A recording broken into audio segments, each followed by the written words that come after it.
Sorry about that. Everything okay? Everything well?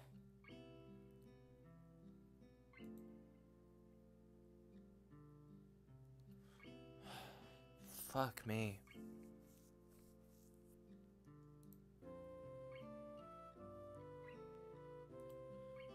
I don't know why my internet decided to do that.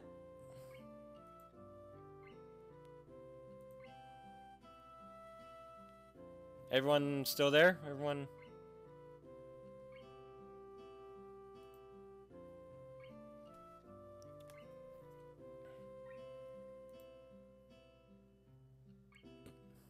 Vaylock?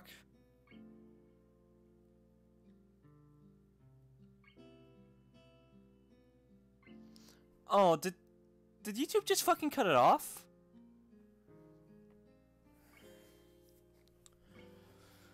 I fucking hate YouTube sometimes.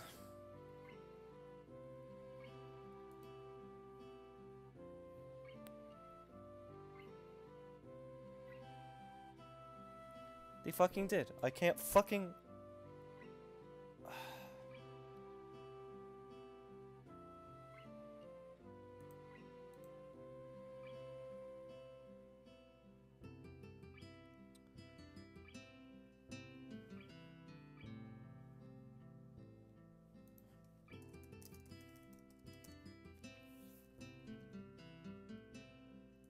I'm sorry. I'm just kinda pissed off. You see, YouTube takes like a minute before it cuts off a live stream and starts processing it. Apparently, I took too long, even though I didn't realize I was disconnected until I was disconnected.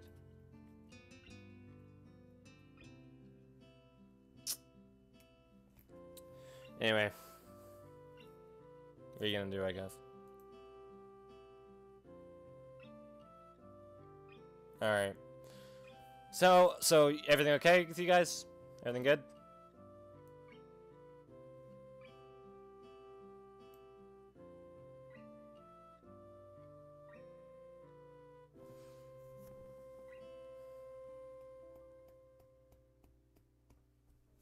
Yeah, okay.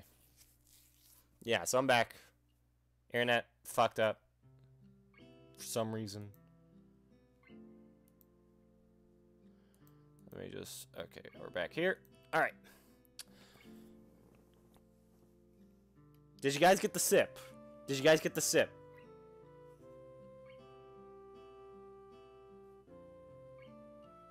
Just... Like... Do I need to do the sip again?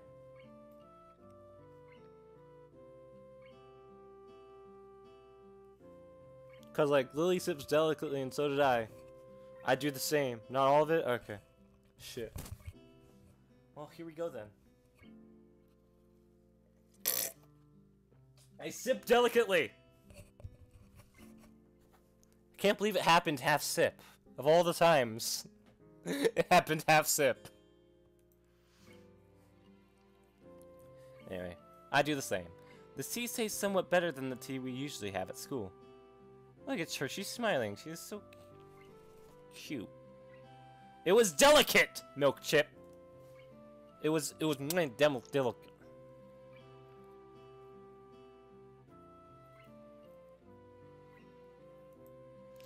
This is nice. It's so different from any tea I had before. Looks like you picked the looks like you picked the right one, Hanako. You've done well, even if it was a bold move. Hanako's smile returns, redoubled. She's munching! Are you sure about that? Even with her blighted face, her smile couldn't be called anything but cute. I know, Hanako! I mean, Hisao? Fucking, you only now realize this?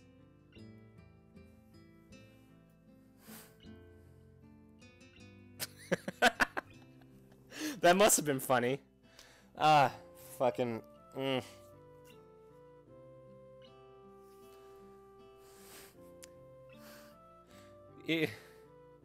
Yeah, I'm glad you like it. Hanako, finally beginning to relax, sips from her cup.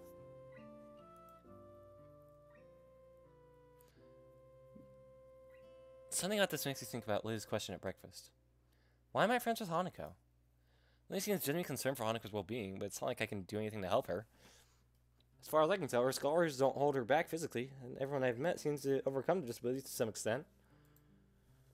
I don't have any ulterior motives to hang out with Hanako. We just share similar interests.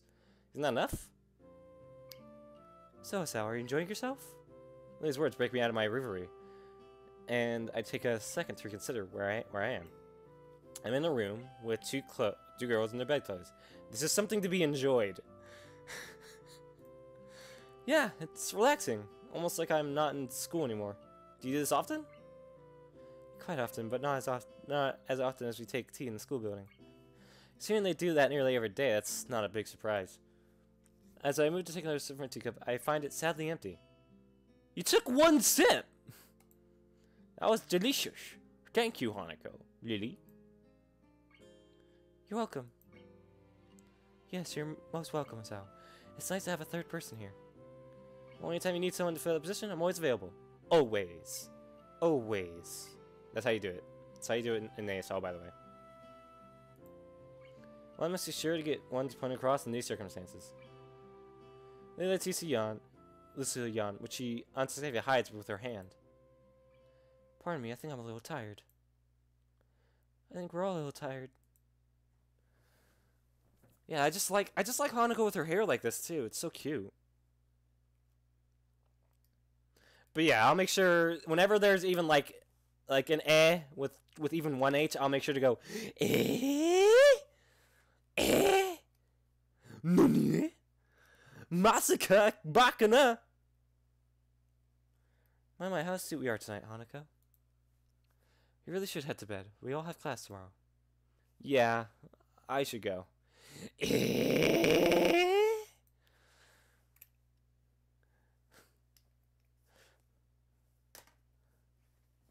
Must appreciate, yeah. Thank you for your presence, Asao. I guess that's the only. I guess that's the only way you can really put it, huh? Thanks. You'll come again? Not even a whole army could stop me. I'm impressed by your determination, Asao. Suddenly this turns into fucking Undertale. Either way, you're right. We'd best get going. I stand up and make for the door. Hanako gingerly stands up. There's her legs! Oh, wait, no, it's a skirt. Hanako gingerly stands up behind me. I stop and face her. Are you coming with me? Hanako see blossoms into a full blush. No, this room isn't. It's okay, I was only joking. Oh, okay. Good night. Good night, Hanako. Good night, Hanako. Good night, Asao. Night, all. Baka. With that, our tea party finishes. I'm not sure what it is that Lily wants me to do for Hanako, but I don't want to let her down. She obviously wants you to like. I think it's kind of a romantic thing. She wants you like to get with her romantically, because not that she's probably, you know,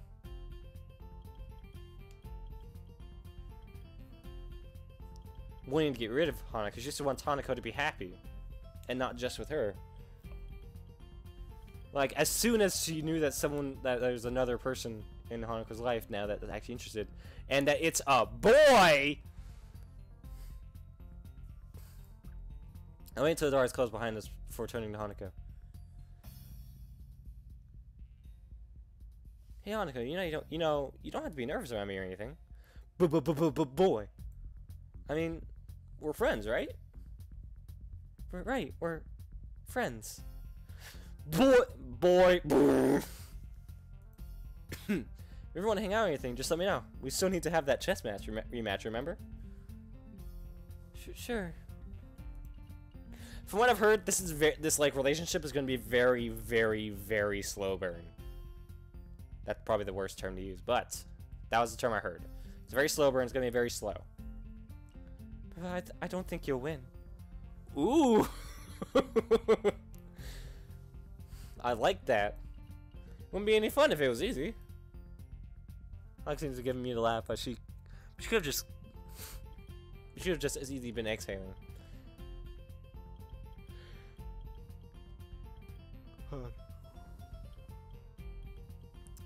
Good night, Hasao.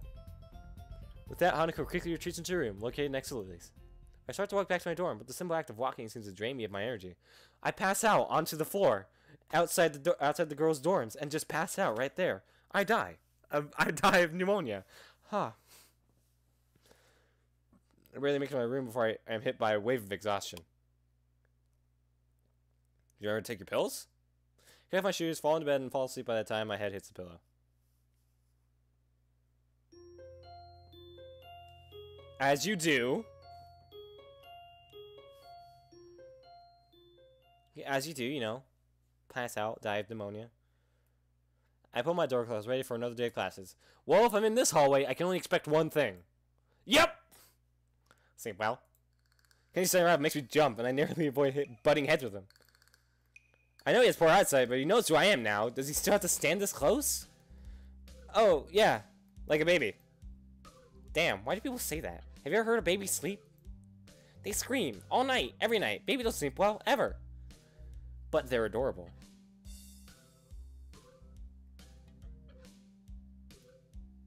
You had, what, pneumonia once? Ah, must have sucked. Yeah, babies scream. It's because, you know, they could possibly die at any moment. Sudden infant death syndrome is a thing, guys. Well, there goes my restful state. I have to remember never to use figures of speech with Kenji. Alright, I get your point. It was a figure of speech. Brady, wake up! Brady, wake up! Brady, wake up! Brady, wake up! Brady! He was having a bad dream. He was whining. Yeah, and the flu shot helped. I rarely get sick. I've gotten sick last semester, and that was fairly short. It only happened over a weekend, which was great. And yeah, I had sickness actually very, very recently, but it wasn't anything big. Like probably the biggest sickness I've ever had. I had a fever when I was younger. And when I was in high school, I once worked myself too hard at a Renaissance fair, preparing a Renaissance fair, to the point where, like, being exhausted got me sick. No, yeah, poor baby. Poor baby. I just have to wake him up whenever he's, you know, having a bad dream. Because I just don't like it. I don't want Puppy being scared. You had a chest infection for like a week at the start of the year? Aw, that must suck. Yeah, I rarely get sick, so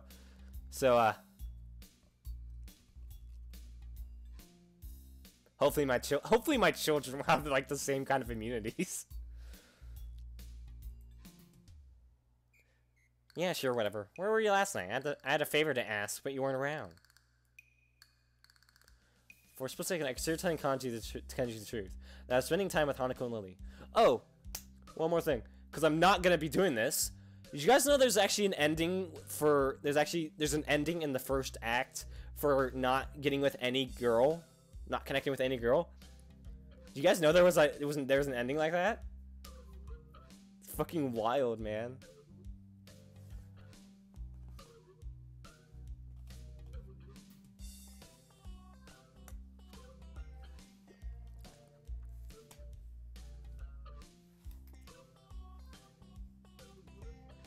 The feels bad end. It's not the feels bad. It's not just the feels bad end. It's you die end. You literally die. Kenji invites you up to the rooftop, and he's like, "Hey, dude, come on, let's talk about feminist conspiracies and just drink and have a great time." And then you get so fucking drunk, you fall off the rooftop and die. So, guys, girls, get a girlfriend, or else you will die. Thankfully, that's what kind of passes as soon as it came. You got asthma for a couple of years? Oh, that must have sucked.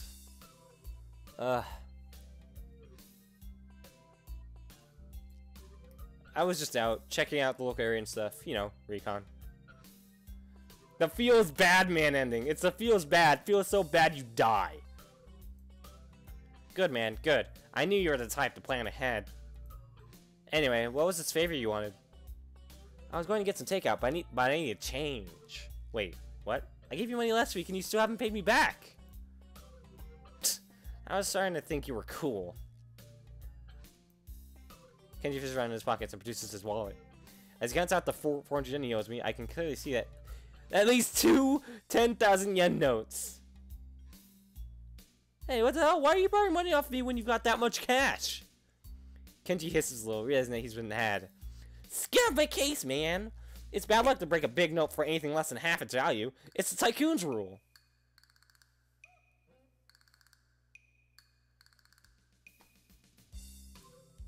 Last night's dinner is going to cost me 7 years of bad luck. 7 years! Don't you think that's enough cause to help someone out? I'd get a shorter sentence if I just stole the stuff. My common sense screams at me to say something to him, but thankfully I restrain myself. Arguing a point like this with Kenji will just lead to further and more complicated discussions. Yeah, I guess you're right. Maybe you should plan these things a little better. Yeah, man, I know. I've just got so much stuff to do, it's hard. And you're never around anymore, so I'm on my own. We're supposed to be brothers in brotherhood, remember? Yeah, I get you. Global conspiracy and such. I'll keep my ear to the ground. Kenji draws close enough for me to get a clear whiff of his garlic tainted breath. You'd better, man. You're already spending less time here. That's the first thing they do. They'll try to split us up, divide and conquer, Sun Tzu and all that. Sun Tzu said that. Roger that. Now, I've got to be going. I've got classes. You coming? Nah, I'm tired. I stayed up all night just to make sure nothing was going to happen after splitting that note. As rational as ever, I see. Whatever. Night. It's daytime. I like having this, like, I'm glad I changed, like, I used to live in the room down there, and it was a bigger room, but I cluttered it with so much shit that it was just, like, there was nowhere to go. I'm glad I switched this room, because now I have these great shades that I just keep doing this to in case the FBI decide to show up. It's great. It's a great, like, prop. Kenji scurries back into his room. I hear him throwing his locks as I walk down the hallway. That is why some people can't roll their tongue, or why their second toe is longer than their big toe. It's not. It's obviously not. Wait, how about this one?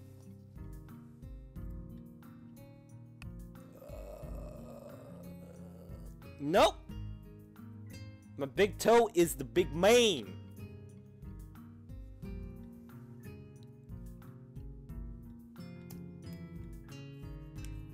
Anyway.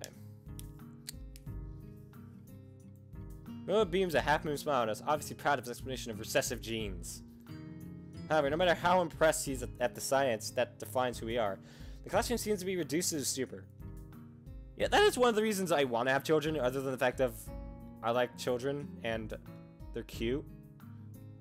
I want to know what mine would look like.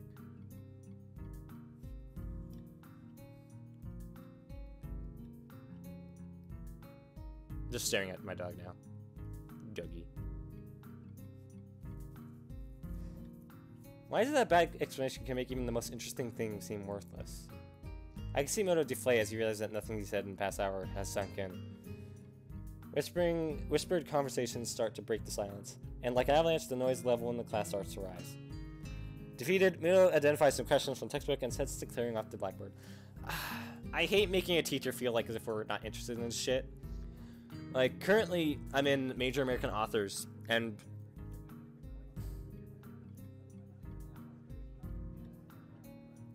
you know Deathwave. The more you hint that I'm a pedophile, the more scared I get. Because even the smallest joke can get me labeled a pedophile. Have you seen the internet?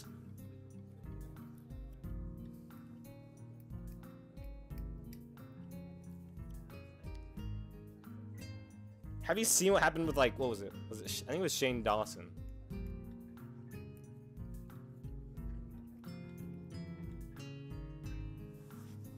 Like, don't even joke about that shit, guys.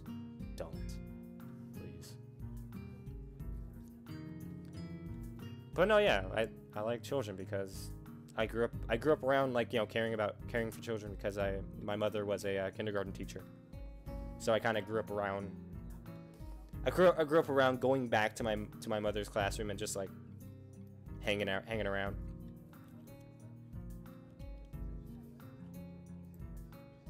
But yeah, major American authors, we read Moby Dick, and like I'll admit I skimmed through it. I didn't exactly read all of it. And so it felt bad when I had nothing to contribute to like the conversations we had, and I didn't want to make it feel like Moby Dick is an interesting book. I just didn't read it. Almost as if expected, Hanako packs up her things and leaves as soon as people start talking and laughing among themselves. The initial shock of seeing someone play so blatantly truant has started to fade, but it doesn't stop me from wondering. Is she leaving because she doesn't want people to speak to her? Or is it just the thought of people around her shouting her piece? Before I can think about the topic any further, the lunch bells ring. I wonder if she was simply taking the opportunity to leave early. The usual clamor of students exchanging books for lunch reverberates around the room, and while Misha's distracted, I grab my lunch and head out the door. Lily already sits in the tea room, setting out her lunch alone. So Hanako's not here then.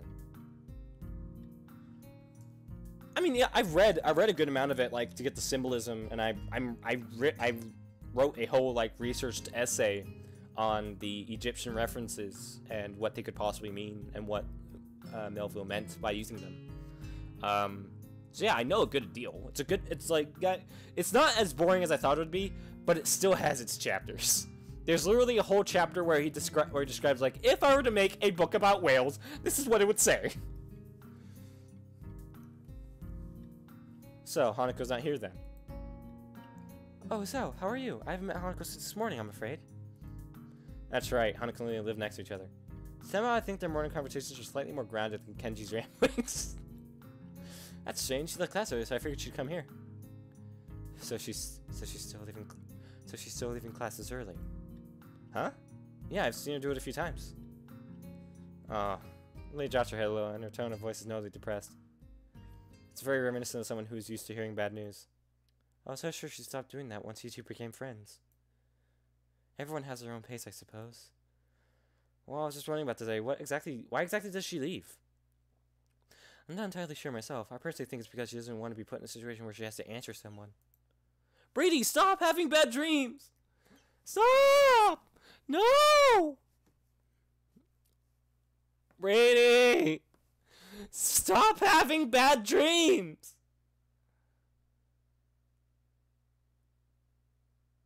Have good ones! You said yesterday, not tomorrow! Just do it! Is that meme dead yet? Oh god. Anyway. I have a flashback to my first meeting with her when I thought she looked like a cornered animal. Maybe I wasn't far from the truth. But she seems fine with talking to you, and with me. A bit. It's a little more complex than that. I imagine that the first thing most people ask about her is her scars and what happened. You guys can hear it? Huh? She already talks about it with me, but I can tell that she doesn't like to remember whatever happened back then. So not even Lily knows. Shit, dude. Leaving class running away from discussions is her preemptive strike, if you will. Huh. So then how does that explain her talking to me? You said it yourself yesterday at breakfast. You tried to ignore her scars. Once she saw that you weren't going to ask her about that, she opened herself up to you. Aww. You a good boy! You a good boy, Sal!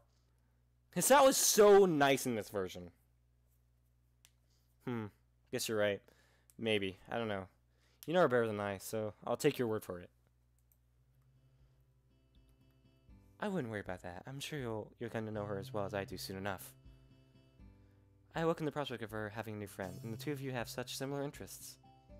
Well, I heard the count reading as a team sport. It is good to have company, though. That's my point. Hanako is still an average person at heart. She also wants company at times like that. Now Brady's back to panning and filling the room with his doggy breath. Yes, your breath. Ugh.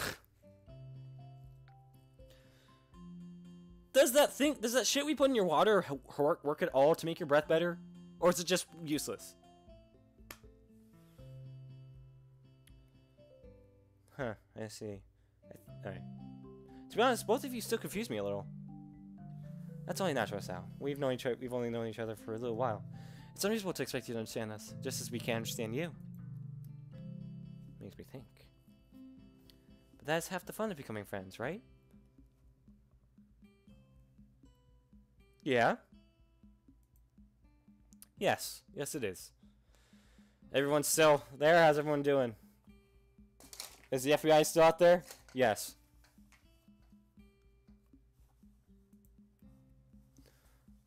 Although, I suppose there's a matter of us being opposite genders. Men and women do seem to confuse each other quite often. What are boobs? She says this with a light giggle, finding amusement at the odd little details of life. Hope you don't mind, but I'm going to start eating. No, go ahead. I think I'll eat something too. I've got some books I want to drop back at the library before class starts, so I'd better get a move on. You probably find Hanako there as well. If you see her, can you tell her to stop by my room later tonight? I'd like to talk to her. About what? You're not coming? Fortunately, I have a class representatives meeting later, so I'll be gone as soon as I finish my lunch. Okay then, if I don't see you in the library, then I'll tell her in class. God. I'm sure she'll be back after lunch.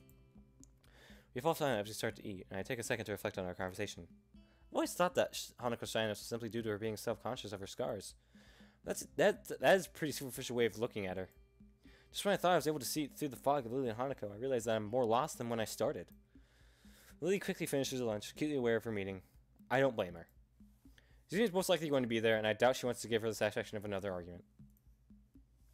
I must be off. Same time tomorrow? Same time, same channel.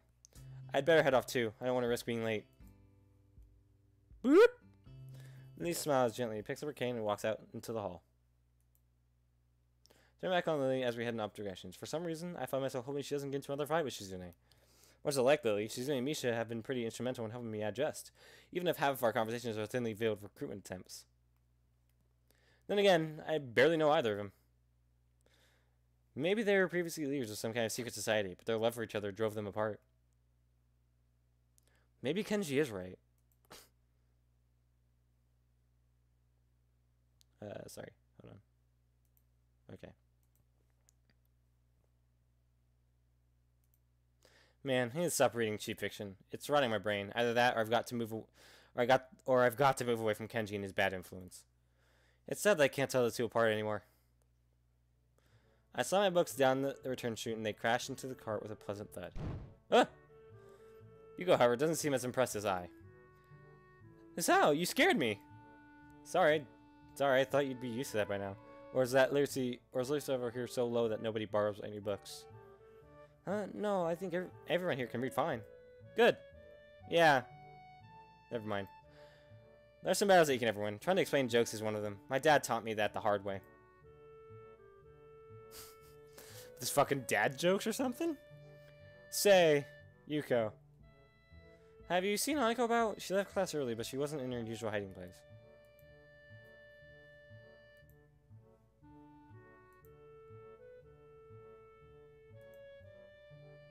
I think I saw her sneak in before lunch.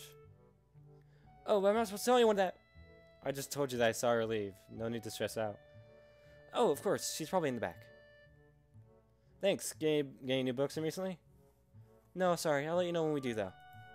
Okay. There's one thing I know about librarians. God. Everyone there? In the chat? Don't leave me hanging, guys. I'm lonely. What I realize is that they appreciate people who take a genuine interest in their work. Their work. their work. I walk the now familiar path to Hanako's reading nook, picking out a few tiles along the way. Sometimes I find it hard to discover a book that will interest me among the shelves. An author's name and a two-word title didn't mean much in a sea of similar words. For that reason, I sometimes reread books that I read in the past. Better to bet on the favorite than a new runner. An unfamiliar title from a familiar author peeks out among the spines of his neighbors, so I remove it from the shelf. With a cider? Ah, that's good. I got cranberry juice, cause I don't plan on drinking.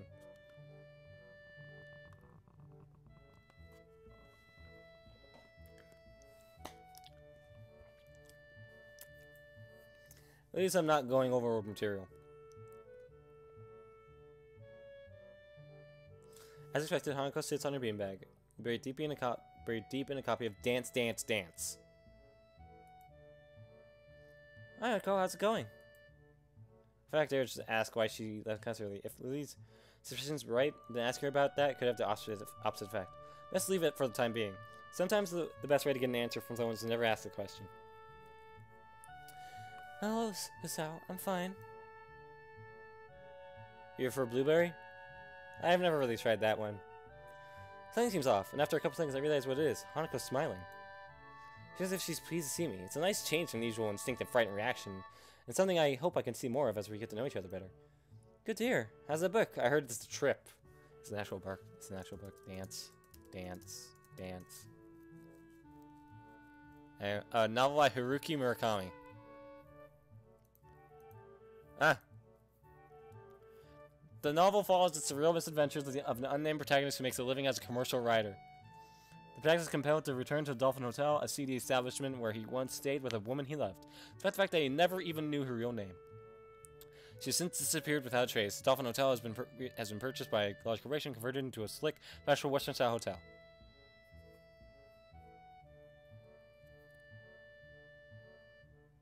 It's kind of a weird book. Dance Dance Dance deals with themes of gender, sexuality, loss, and abandonment. Could that be a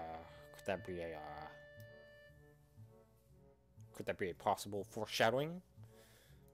Always look at everything when you're a writer, because anything can be foreshadowing. It's good, I think. I've only just started it, so I don't really know. Fair enough. Let me know how it goes. I may borrow it once you're done. Sure. It's a good 15 minutes left in lunch. Not really enough to get into a book. Not enough to really get into a book, but too much to stand around doing nothing. Hanaka's already returned to her reading, so I doubt I'll get much conversation from her. Oh well, I'd better make myself comfortable. Such as to be back and crack open my book. Crack open a book with the boys. From this side, the author leaps out at me from the very first line.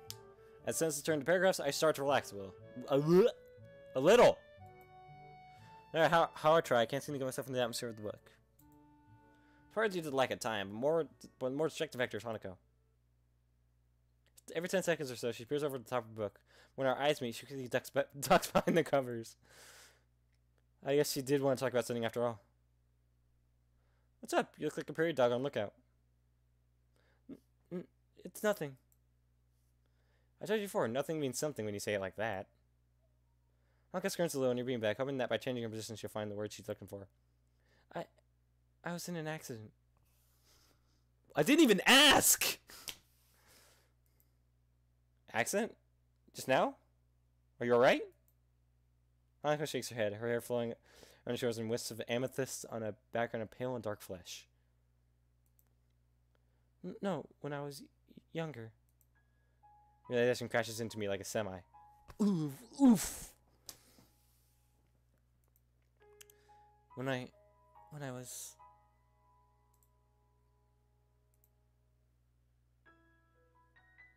Hold on.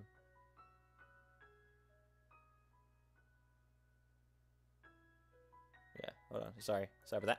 Alright, back to it. Sorry, Hanako, you don't have to tell me anything if you don't want me to. If you don't want to. Again, she shakes her head. No, I have to tell you.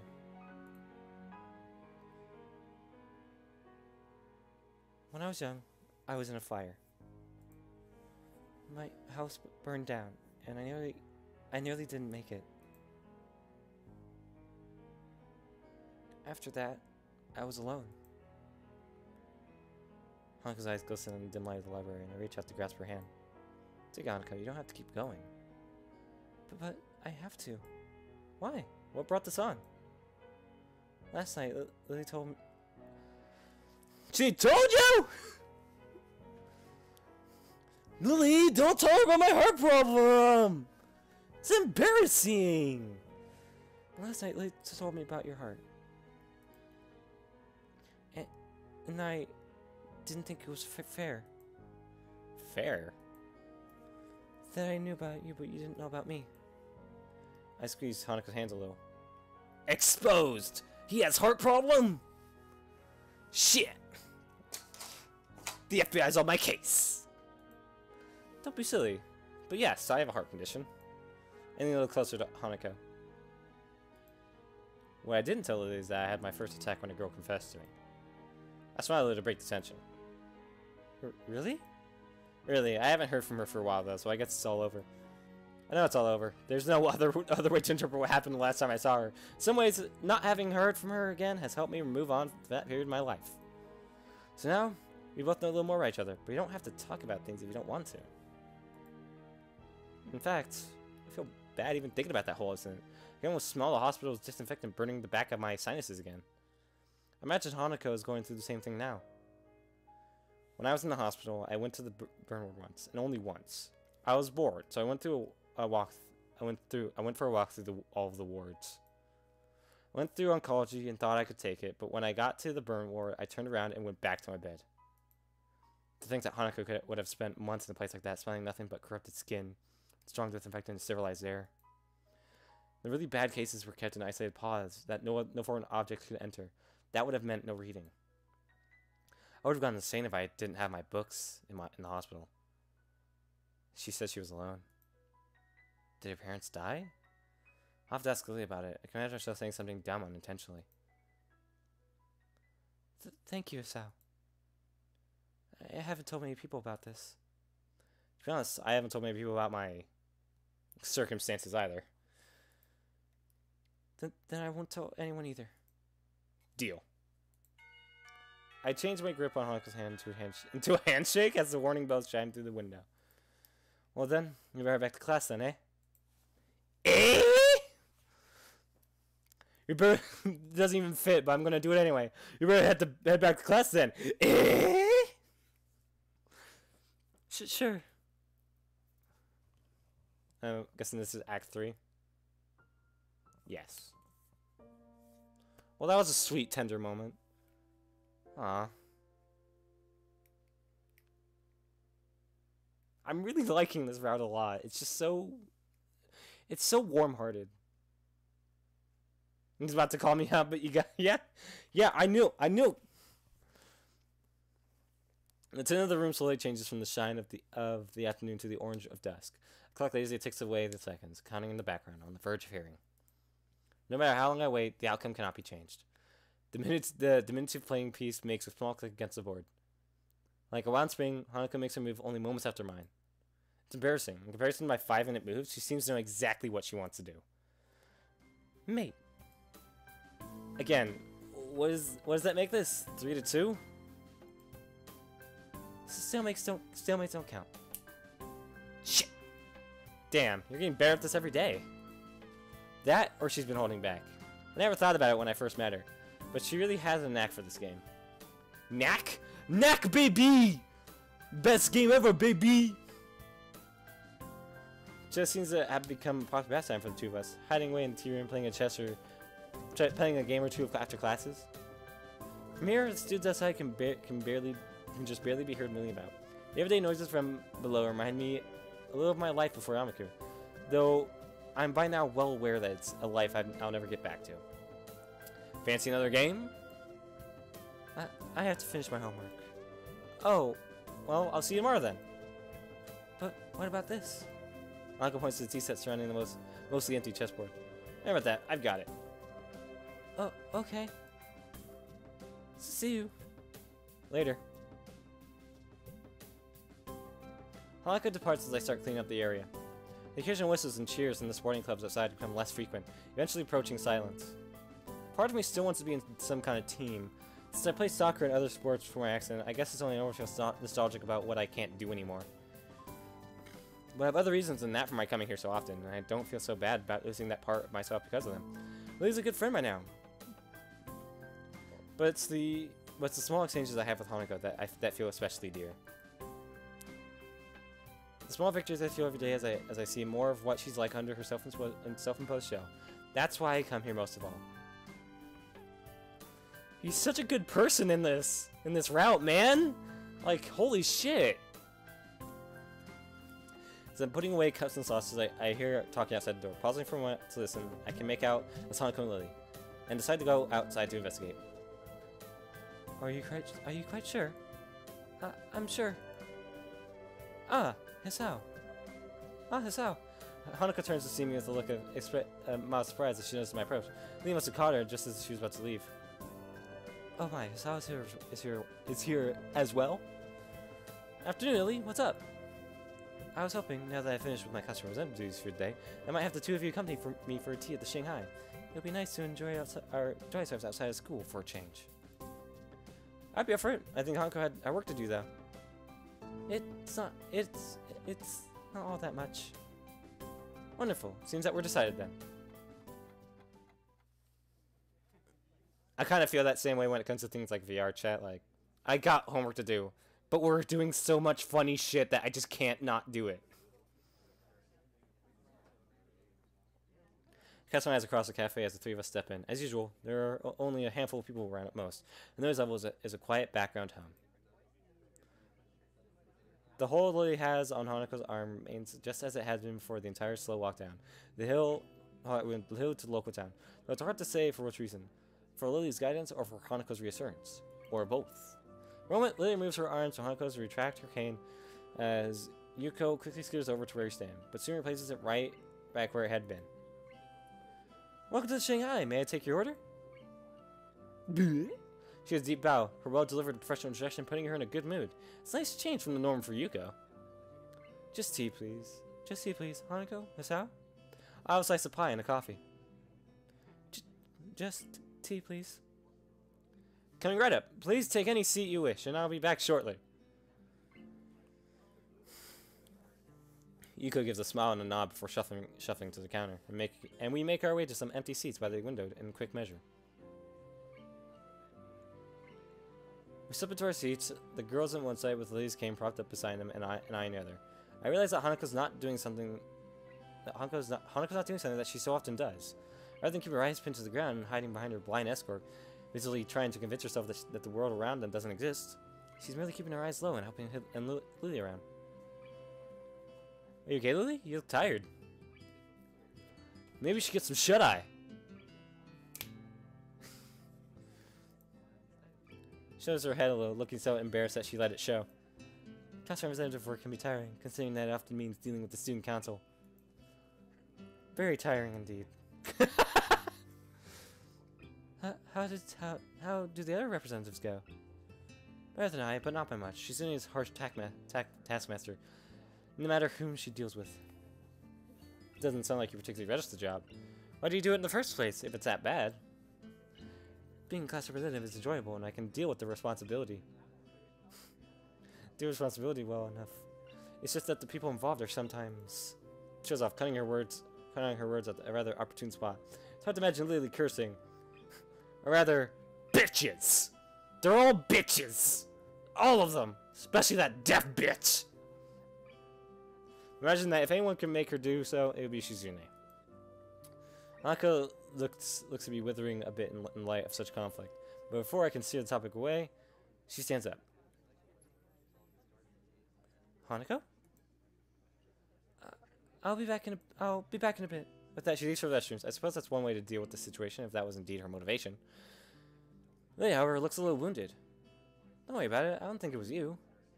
But I think she's been getting stronger recently. You've seen it yourself, right? Hisao! She's blind! That went a bit awry. Unfortunately, Lily doesn't look offended, and by now I really shouldn't be quite scared stepping on that landmine around here. Possibly, sometimes. I find it hard to tell, though. Silence reigns for a moment before 2 teacups, a pie, and a mug of steaming coffee appear in front of us. I notice that Yuko takes special care to place the teacup against the tip of Lily's fingers, letting her know where it is. Here you go. Thanks, Yuko. Thank you. With a quick and silent bow, the bespectacled waitress takes her leave.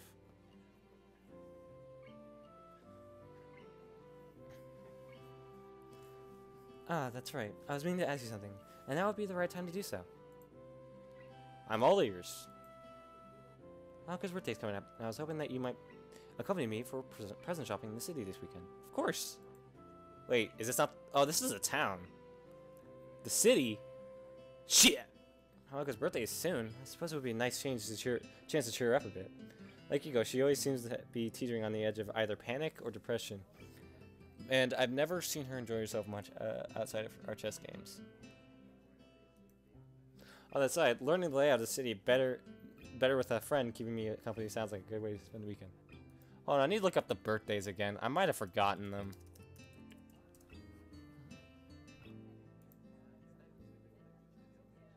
Characters.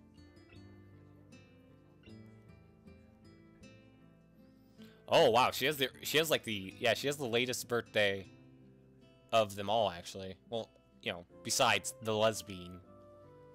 Hers is July 10th. Interesting.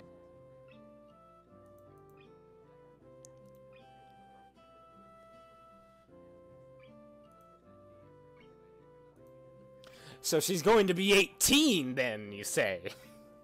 I'm joking. Also, learn layout city better with a friend. Keeping me company sounds like a good way to spend a weekend. Sure, I'd be happy to. Have you got any plans for what to do for her birthday? A party or anything? Hanko being Hanko, perhaps a low-key affair would be... At least I guess I'm sorry, leaving me to wonder why she brings her teacup to her lips and begins to sip. After a few seconds, I noticed Hanako walking up to us over her shoulder. Lily's hearing must be very good indeed if it was the sound of the rushing door opening that tipped her off. Well, it's the only thing she has to rely on. Hanako takes her seat once again, and wastes no time in drinking her tea. Soon, the three of us are quietly eating and drinking as the sun sets. It's a nice way to spend the remainder of the day's light, and it makes me appreciate the quiet and serene surroundings of Yamaku. I think I'm really beginning to like life here, as isolated as it may be.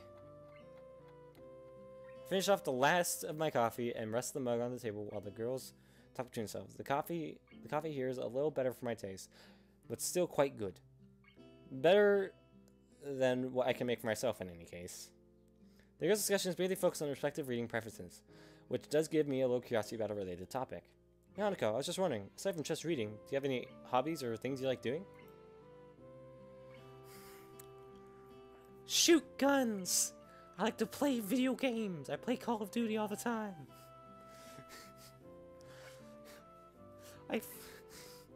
Just imagining her like trash talking on Call of Duty. Fucked your mother last night. I amuse myself too easily. Sometimes. Completely stopped in her tracks, looking quite surprised that anyone would be interested in asking such a question about her. It takes a little time to formulate a response. I guess I like singing a little. I'm okay with computers as well, but I don't use them all that much. She's a boys and girls. She's a singer. We got the singer here. Can't wait to hear it. Like, how is she not best girl to everyone? She is such best girl. Singing's not exactly something I expected to hear. It's hard to imagine her singing voice, given how soft-spoken she is. It's probably why she has a good singing voice. Lily, on the other hand, simply nods. She must already know all this, since she's been friends with Hanako for 1 year or so by now. What about me? Me? She says it before quickly flicking her head up and down. It's only logical that she'd want me to talk about my hobbies as she told me hers. There's chess, obviously, but also... There was soccer as well, though I can't really do that anymore. Reading, which I picked up in the hospital, surprisingly hard. Lily and Hanako look a little put off by the direction this is taking. And the more I think about it, the more I am too. Sounds like if you picked up quite a few things since your accident. This calendar is coated with probably the most positive spin one could put on what I said. Hanako, however, is silent. If a situation becomes difficult, her action always seems to be withdrawing into silence in order to prevent things getting worse. That, or physically retreating. A soft ringing gives us pause. As Lily reaches into her pocket, it becomes obvious that the sound coming from her phone. Sorry. It's okay. Lily gives a quick nod before shuffling out of her seat and taking the call a little distance away to avoid disturbing the both of us. Must be nice to be popular. Hanako smiles, but doesn't take up the hook for further discussion. So I just closed my eyes. I fell asleep. I just ended up sitting back and closing my eyes, relaxing as best as I can. It's nice and peaceful here. I wonder what it'd be like to have grown up somewhere like this rather than in the city. You come from the city? Looks like I found something she wants to talk about. So I opened my eyes back. Yeah, you could say I was a city kid through and through. It sounds like a lot changed. It did. I'm still not quite sure what to make of it all though. It's a bit of a culture shock in more ways than one.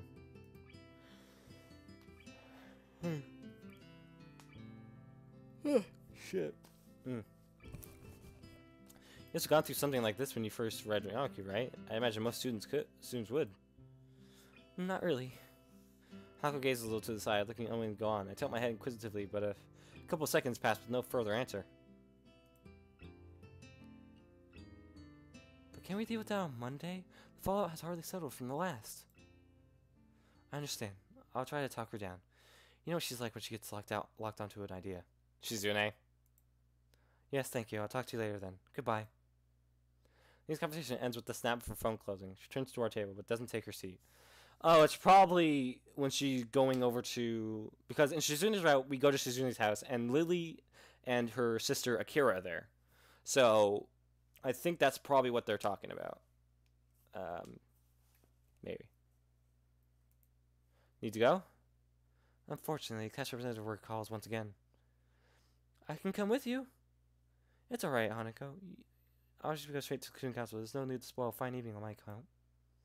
Besides, if you were to accompany me on my way back to school, who would keep our poor Hasao company? Who would keep you company? You're blind! Lily! Do you even know the way back? Am I the only one who thinks this is a problem?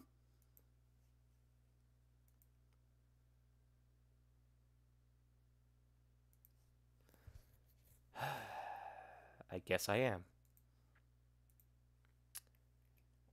Okay. I could join you for tea again later tonight, if you like. I may well need it. We agree on that plan, and Lily says her farewells to the both of us, taking her cane after Hanako passes it to her. Despite my offer to pay for Lily's share, she insists on giving us her portion of the bill, and gives her regards to Yuko as she takes her leave. And then... we're alone. It may be all well and good to leave Hanako and me alone to have some time together, but all it typically means is the two of us sitting near each other in silence for a while. I think she likes that. I think that's what she likes, guys. So, I wonder what I must look like to Hanako. I never thought of myself as a scary person, but to have someone my own age acting this way around me makes me intensely self-aware, as if it's my fault that she's so troubled. She might get more used to people if she were to stop being so cloistered in Yamaku. But then again, when even people much older than her react so strongly after a single glance at her face, she may well feel the same way I do now. It's a real catch-22. If she stays in Yamaku, she won't get used to socializing. But if she leaves, any effort she might try would get thrown back at her by the people who can't deal with her scarring. I would never treat her like that. Want to order something else to keep us going? We haven't had much of a dinner after all. Hanako brightens and nods vigorously. That's as vigorously as I think. That's what I think vigorously is. I brought up the topic for her. I catch Yuko's gaze, and she usually comes over to take our orders. Would you like something else? I'll just have a sandwich special and a hot chocolate. A bit late for coffee now. Hanako? I'll have the same. With a nod and a bow, Yuko turns on the ball of her foot and returns behind the counter, where she busies herself fishing out bread and condiments and working the machine to make her drinks. Now the words said between us until Yuko comes back. She smiles and gives us our food and drinks, before moving to a customer who's called for her attention. I wonder what the name of this chapter is. The scene. Invitation. I give up on the project of having much of a conversation with my companion and decide to just enjoy the meal, small as it may be. Tastes nice, as does most of the food here. After having a few mouthfuls, I notice something's missing, namely, The sound of Hanako eating. Looking back to her, I see Hanako fidgeting a little behind her untouched sandwich. Not hungry? She shakes her head from side to side. Even as she does, the patch of her hair she keeps over her right side of her face still does its job in hiding it almost entirely. It's not that. Ah, I was all ready to have your share too. You looked troubled. Something wrong? I'm sorry by thinking that I'm the one who looks troubled, but on second thought, she's probably right. Basically, I've given away my emotions without me noticing, and she's hardly a dim person. Quite the opposite. We're friends, right? Friends. The tone of her voice and shrinking posture, it looks as though I've hit yet another landmine. It's another reason why interacting with her is difficult. The self-imposed psychological barriers she puts up between herself and others, including me, most likely, even Lily. It's a shame that... I think we are... I'm a little taken off guard by Hanako's straightforward answer. All the more so since I was about to give up on giving any reply at all. I see. Am I wrong? Sorry, No, it's just... Hearing confirmation of that from you is reassuring. To pick on what you said earlier, since coming to Hanako, I've been a bit uneasy about how I should relate with others. I find myself chuckling though. It's surprising how much of a relief that was. I can feel my face smiling as I pick up my cup of hot chocolate and bring it to my lips. Ouch! That's smoking! Alright, Baylock. Thanks for stopping by, man. Yeah, make sure, I guess, catch the VODs then. Good night, man. Have a good one. Ouch! That's hot! I will save it. I'll save at every decision. Thank you. That's why I haven't eaten yet. I was waiting for my drink to cool down first. I guess I'll wait then. That was a share a little chuckle. This situation isn't really that funny, but for some reason, it feels like laughing is the most natural thing to do right now. Night. I guess we were both a bit wound up about each other. I was so busy thinking Hanako was the one with something wrong. It took her to remind me that I was uneasy as well. Be that as it may, it feels a little nice. It still feels a little nice. A little nice to have someone thinking about me like that, in her own way. Following a long, quiet trudge up the hill and into the school grounds, the two of us find ourselves between the two dormitories. Regular night patrols pass between the male and female dormitory buildings, both for security and to act quickly and to quickly raise the alarm for any medical issues that may arise. The guard currently on duty notices us and gives a quick nod as he continues on his way. A loud yawn escapes from Yanko's mouth before she has a chance to cover it. I have little doubt she's fairly tired by now. Better be off in the room. See you tomorrow, Hanako. Good night. We separate and begin to walk our separate ways before I stop and look back. Hanako stands there, waving to me as she smiles. I smile and wave back to her. After a few seconds, she walks up the stairs to the dorm, disappearing through the door. These little movements we share between us feels like a small treasure. One thing is sure. I want to protect that small, delicate smile she so fleeting was around so few people. That smile! I must protect it! She's so precious! The cinnamon bun! Cinnamon bun! I want to protect that small, delicate smile. She's best, girl! I wonder how these feelings I have when Hanako's around, and when I'm able to do things for her, whether they may be the seed for something beyond what we share now.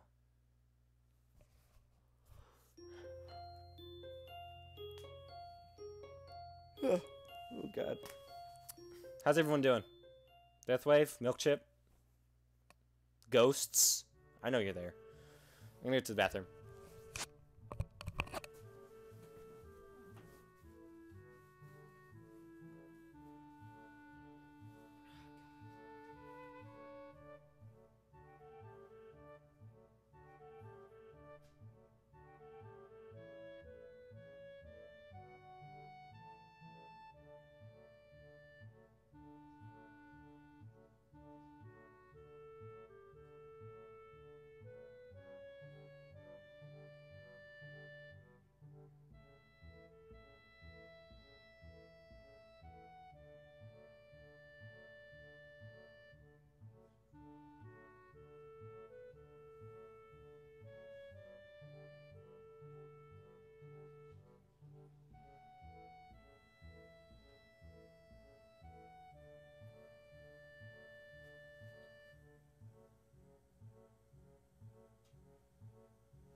The summertime sun is something to be savored, but when combined with the clean country air, it's all the better. The Check and Field Club members are horsing around on the field ahead. Some are playing with a soccer ball, others are talking, and a few laugh as two of them mock fight with each other. None of them pay me any heed as I sit along the grass underneath the shade of a particularly large tree. It's a nice and peaceful moment after a dreary day of schoolwork. I played soccer pretty often before my heart attack, so I thought it would be really nostalgic to watch them. When I'm feeling that, I was quite distinct from that emotion. Oh god! Who are you? Is that the girl with... That's the girl with... That's the girl with no left hand. Hair first approaching me from behind, and I turned aside to see one of my classmates had taken a seat beside me. Taken off guard, as the two of us haven't talked much before, and I didn't think anyone would notice me here. Sup? Hi, Mira. Hi, Mira, wasn't it? Just call me Miki. Surnames are too stuffy. Likewise, then. Yeah, let's look back out to the field. Where? That's not where, not where the guys are playing. Looks like they're getting ready to have a second game, with people spreading out to their positions and the ball being carried to the center of the field. Why do I have a feeling that Miki was probably one of the possible girls you could date? Like they had. I guess it wouldn't have been as interesting to make it I know it's kind of sad to say, 'cause she only has one hand, unlike Rin, whose both of her arms are gone, which is super. No, kidding. She got the whistles blown to begin the match, and they get right back into it. Not going to play? Nah, just going to rest for a bit. What about you? You look kind of like you wanted to play when you were watching us before. I do like her chest. So someone did notice me after all. What's the point of her being here? What's the point of her being in this game? What's the point of her being here? What's she doing here? Let me see the name of the scene. Shady Encounter. Oh boy! Oh wait, I get it. Shady Encounter, because we're underneath the shade of a tree. Fuck this game.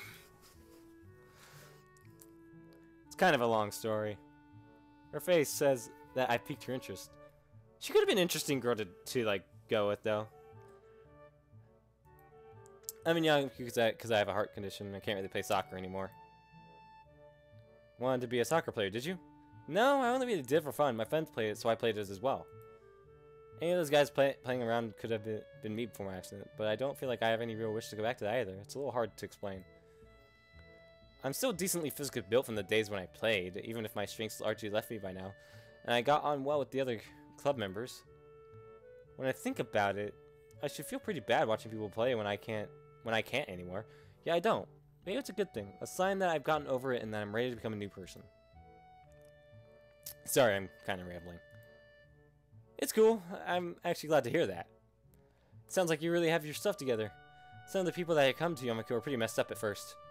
So you remember the track and field club then? Yep. Been in it since I first arrived.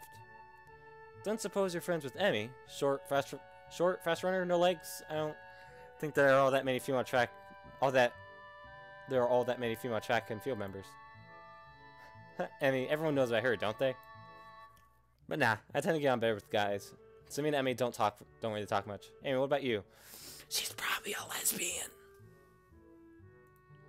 Ah, well, I'm not really in any clubs. Real clubs, anyway. You've been hanging out with Hanako and that blonde Amazon, though, right? Really? You're gonna call her that? It's because she's tall. Blonde Amazon. I suppose Lily has this height to fit that discussion, if nothing else. I nodded in response, without making too fine a point of things. Don't worry about it. As long as you got some friends, you don't need to join a club. A loud whistling from the field attracts our attention. One of the players is on the ground clutching his leg, and the other stop play to jog up to him, leaving Miki grimacing. Ow, it still looks painful. That guy really has bad luck. As she continues to look out onto the field, I can't help being reminded of her own injuries. Her left arm, ending in a step rather than a hand, remains up for the entire time I've been in Yamaku, and her injury doesn't seem that new. She ends to talk to me again and catches me looking. Both of us sit in awkward silence as she takes her bandaged arm and holds it in her lap with other remaining hand. Was there anything wrong with this section? where like some of the grammar is wrong. Sorry, I guess I'm still a bit. It's fine, really. Her tone was light, but neither of us say anything afterwards. Every disabled student here has their own way of dealing with their problems, and some finding their condition troublesome is only natural. I'm included among them, after all.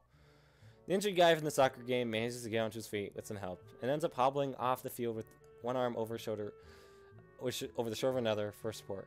Probably just pulled a muscle if you can still manage to walk. You know, I did notice that he's actually he became really comfortable with explaining that he has a heart condition. He just told her. He just told her. The whistle blows again, and this game continues once more with one less man on the field. Hanging out with Hanako and that blonde girl. You keep some pretty strange company. How so? It's just that Hanako's kind of... I don't know. Shy? No, it's not really that. It's just she's got some issues, I think. I can't really put it in a nice way. Not that I don't think she's a nice person, though. She's perfectly nice. Just hard to deal with. Sounds like Miki, or at least some other people in the class, have tried to get closer to Hanako in the past, and that didn't go well. I think your judgment is rather harsh, given that everyone, not just us and Yamaku, have their own issues. Then again, I haven't known Hanako for that long, so it wouldn't surprise me if there was some stuff that I didn't know about. I'll just take it as it comes. She's a nice person, and I think that should be all that matters. Miki's eyes narrows a bit, and her smile spreads. You really like her, don't you? What? No, baka? Eh? He certainly doesn't mince words.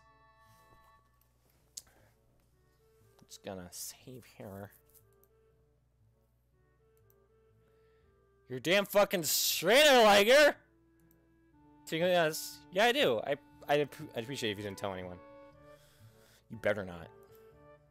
Hey, whoa, you can trust me. No problems. No problems there. To be honest, I think it's kind of cute. If you want to go for it, don't let me stop you. Thanks. That gave me the encouragement to ask her out. Yeah. Does this bit matter? Does it? I don't know. Veilok is gone. We have no knowledge.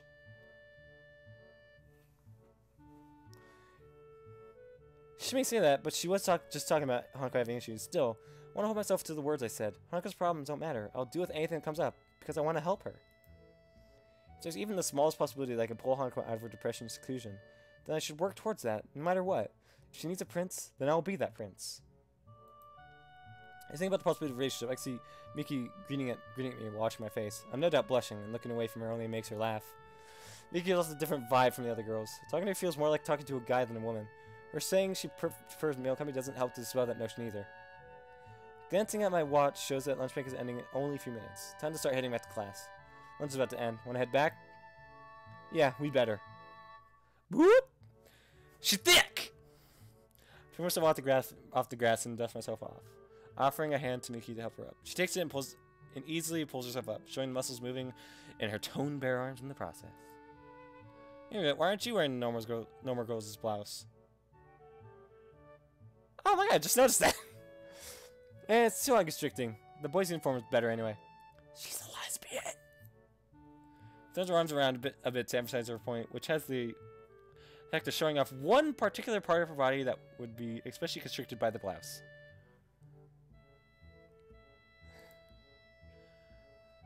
Her tits. Her eyeballs.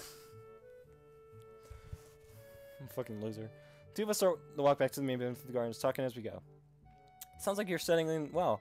It's a relief. It was pretty surprising to get a credential at this point in the year, considering the exams are coming up. Don't remind me.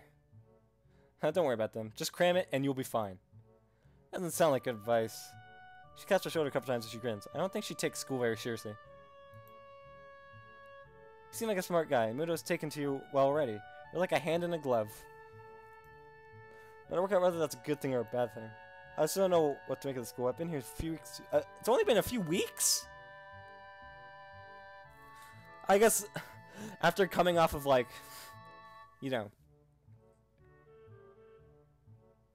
after coming off of Shizune's, which spans literally a year, like almost a year, because it ends at or at least half a year, because it ends at graduation. Like, I guess I'm just so used to that. but I still feel dazed at times. You get used to it. Just give it some time. It's only a high school, just like any other. It may sound so simple, but I've never thought about it that way. To me, Yamakiri symbolized a marked shift in my life. I'm so sorry. I was no longer normal. I was different, and was to be educated with other different people. And yet, I walk about classes and talk casually with the classmate during lunch. After watching some others play a soccer game, all perfectly normal. Maybe she has a point. I mean, yeah, when people have like problems like these, they just want to live their lives as best they can. Even if they're blind or deaf or gay. Kidding. Kidding. Gay people are great. All women are queens. All women are queens. Oh shit. Let's just look at Hanako in the same way. Everyone has their own issues. This is hardly something unique to Yamakiri. After all, it's only a high school, just like any other. As I continue to walk, I find myself smiling. Miki and I are very different people in almost every way, but it feels good to have gotten to know another classmate a bit better.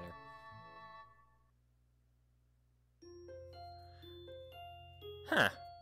Well, it's interesting getting to know a new character. So I just, like, yeah. It's always interesting knowing new characters to this kind of thing. A light breeze blows the scent of early summer around my head while I wait for Lily. Small white clouds litter the sky, breaking up the monotony of the blue. The blue! Sao, are you there? Lily's voice lilts on the breeze as if they were one and the same thing. Just realized Misha's just like everyone else. Misha has no problems, yeah.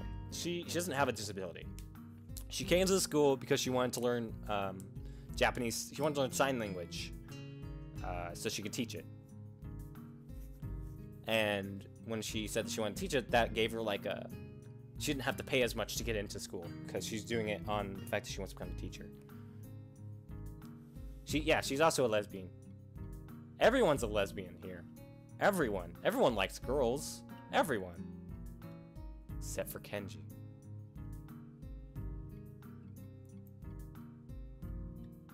I stopped gazing into the sky to examine Lily. With a peach off-the-shoulder sweater and a tan ankle-length skirt. In addition to tan sandals, she's quite a nice sight. She's a good looker. Yeah, I'm over here, Lily. Near the gate. Were you able to sneak away from Hanako? Yes, it's not uncommon for me to go out during weekends, so I don't think she noticed anything suspicious. That and she has someone she sees. Leave hers with us. She maybe shouldn't have continued. Find it a little hard to believe. A boyfriend? Hanako seen someone? Really?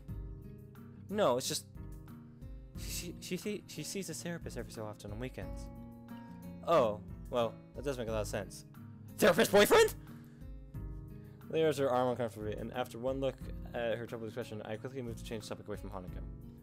Huh. Yes? I was just wondering, you can get around the city on your own? Lily says that my consternation surrounding the topic of her blindness. I'm my own worst enemy sometimes. I can, yes. It's easier when I'm out with a friend or my sister, though. When Lily gets along with her sister, being an only child, it's hard to imagine what having a sibling would be like, so it makes me look envious of her. Alright, well then, the bus arrives in a few minutes, so we should probably get a move on. Indeed, it's a long way if we miss this one.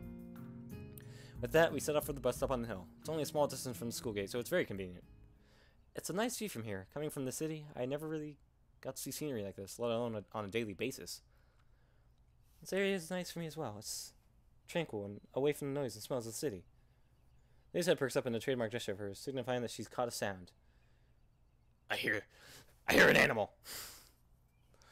Oh, here comes the bus. I look down the road to see the bus trundling up the hill. Her hearing is quite a useful tool.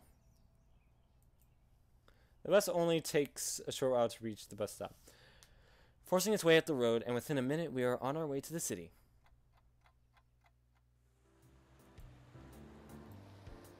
Walking around the city, I feel distinct nostalgia. The smells, the traffic, the tall buildings everywhere.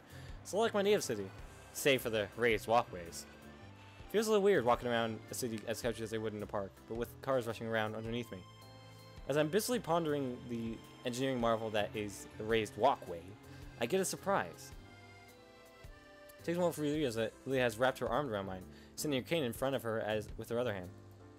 For a moment, I'm startled, but I managed to keep enough of a lid on it for Lily not to notice. Well, it's not for the first time that Lily's relied on me for guidance. She'd only held onto my sleeve cuff before. It's logical that it would be easier to navigate a crowded and complex area, especially while securely linked.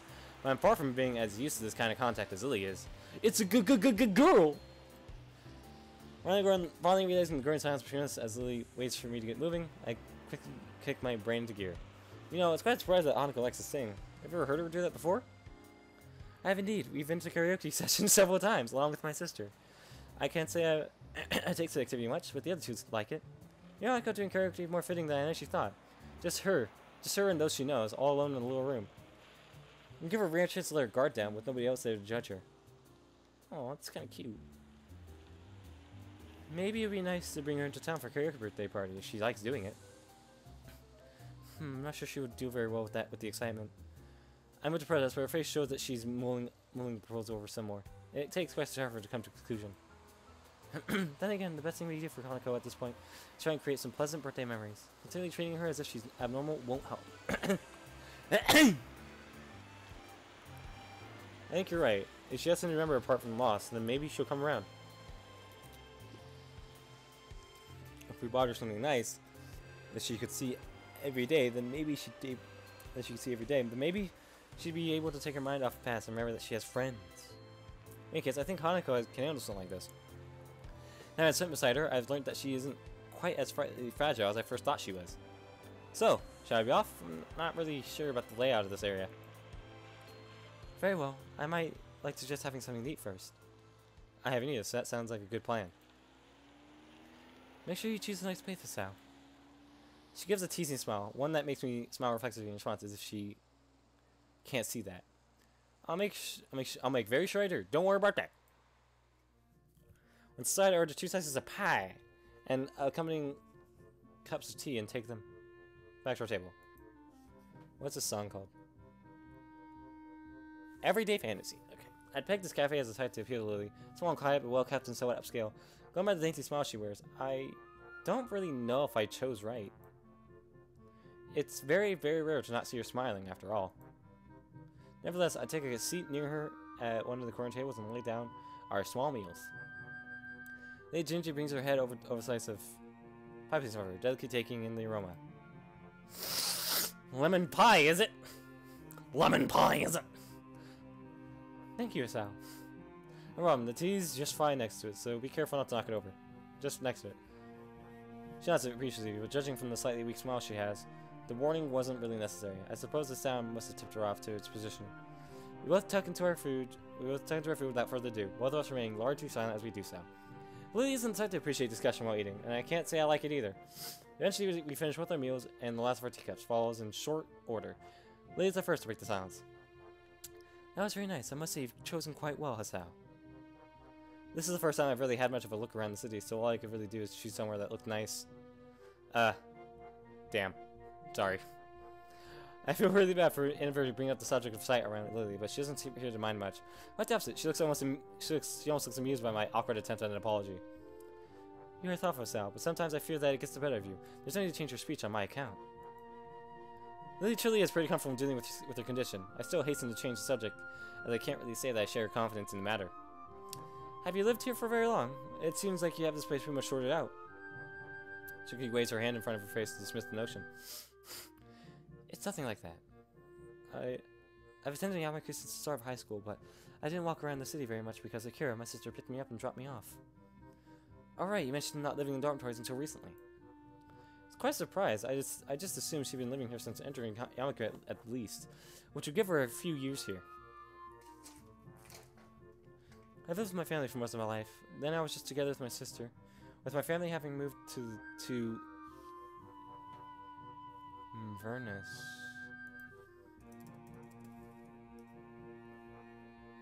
Scotland?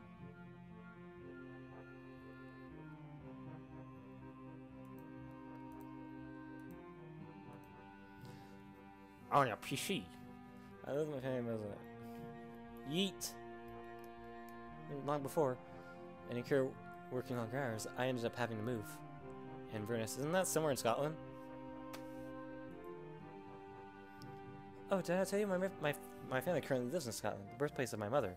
My father's side is mainly Japanese, though. The question of what gave Lily her looks did cross my mind every now and then, but I never thought to ask. I answered that then. So her mother's Scottish. Huh. To be honest, I'd never guessed. Considering you have no accent, I'm guessing you were born here? Full marks. I'm thankful for my heritage, though. As without it, I'd likely not have been taught English so early in my life. And what of you, Hisao? Fully fucking Japanese. What about me? She gives a moment's thought. She probably should have thought of what to ask me for a certain topic. What do you look like? I'll go with, what are your plans for the future? To be honest, I haven't thought about much about that recently. After an accident and subsequent months in hospital, enjoying my life here with you and Hanako has been enough for me. In fact, I don't think I've thought at all about a future for some time now. It seems almost futile. This is your last year of school. After this, you got to fend for yourself, one way or another. It's not like I don't know that. I still haven't put much thought into it since then. She opens her mouth to continue, but gives a small sigh instead. She seems to have realized that she doesn't know enough about my situation to go deeply into this. Well, we all have our own pace. I just hope you'll take any chance you see. I understand. I'll think about it. Is that a foreshadowing? I would have guessed. Actually, I wouldn't have guessed she was Scottish. I would have guessed she was like Swedish, part Swedish, because she has the blue eyes and the blonde hair, or German. You know, one of those European nations. Not Scottish though. I guess it probably should have been expected though. I don't know. Sweden. I always expect Sweden whenever it's like blonde hair and blue eyes. And tall. And hot. I understand. I'll think about it. As we walk back out into the city, Lily takes a hold of my arm once again. So, did you get any good ideas for a present? To be honest, no. I've never been very good at picking them. I was thinking of getting her... I'm trying to think of something really bad. Something like really shitty.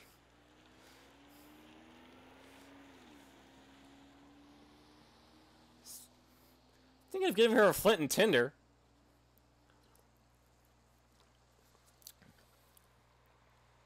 I know I'm an asshole. Just no, I've never been good at picking them. I know that feeling, dude. I know that feeling. Get her a penknife? Sweet. As serious as it sounds, perhaps we should just look around. Good one, Lily. Really utter those words throws me for a moment. Right. How do we do that? That's just the reaction I was expecting. It's simple. You can go window shopping and just tell me what is around. If something interesting comes up, then you might get an idea.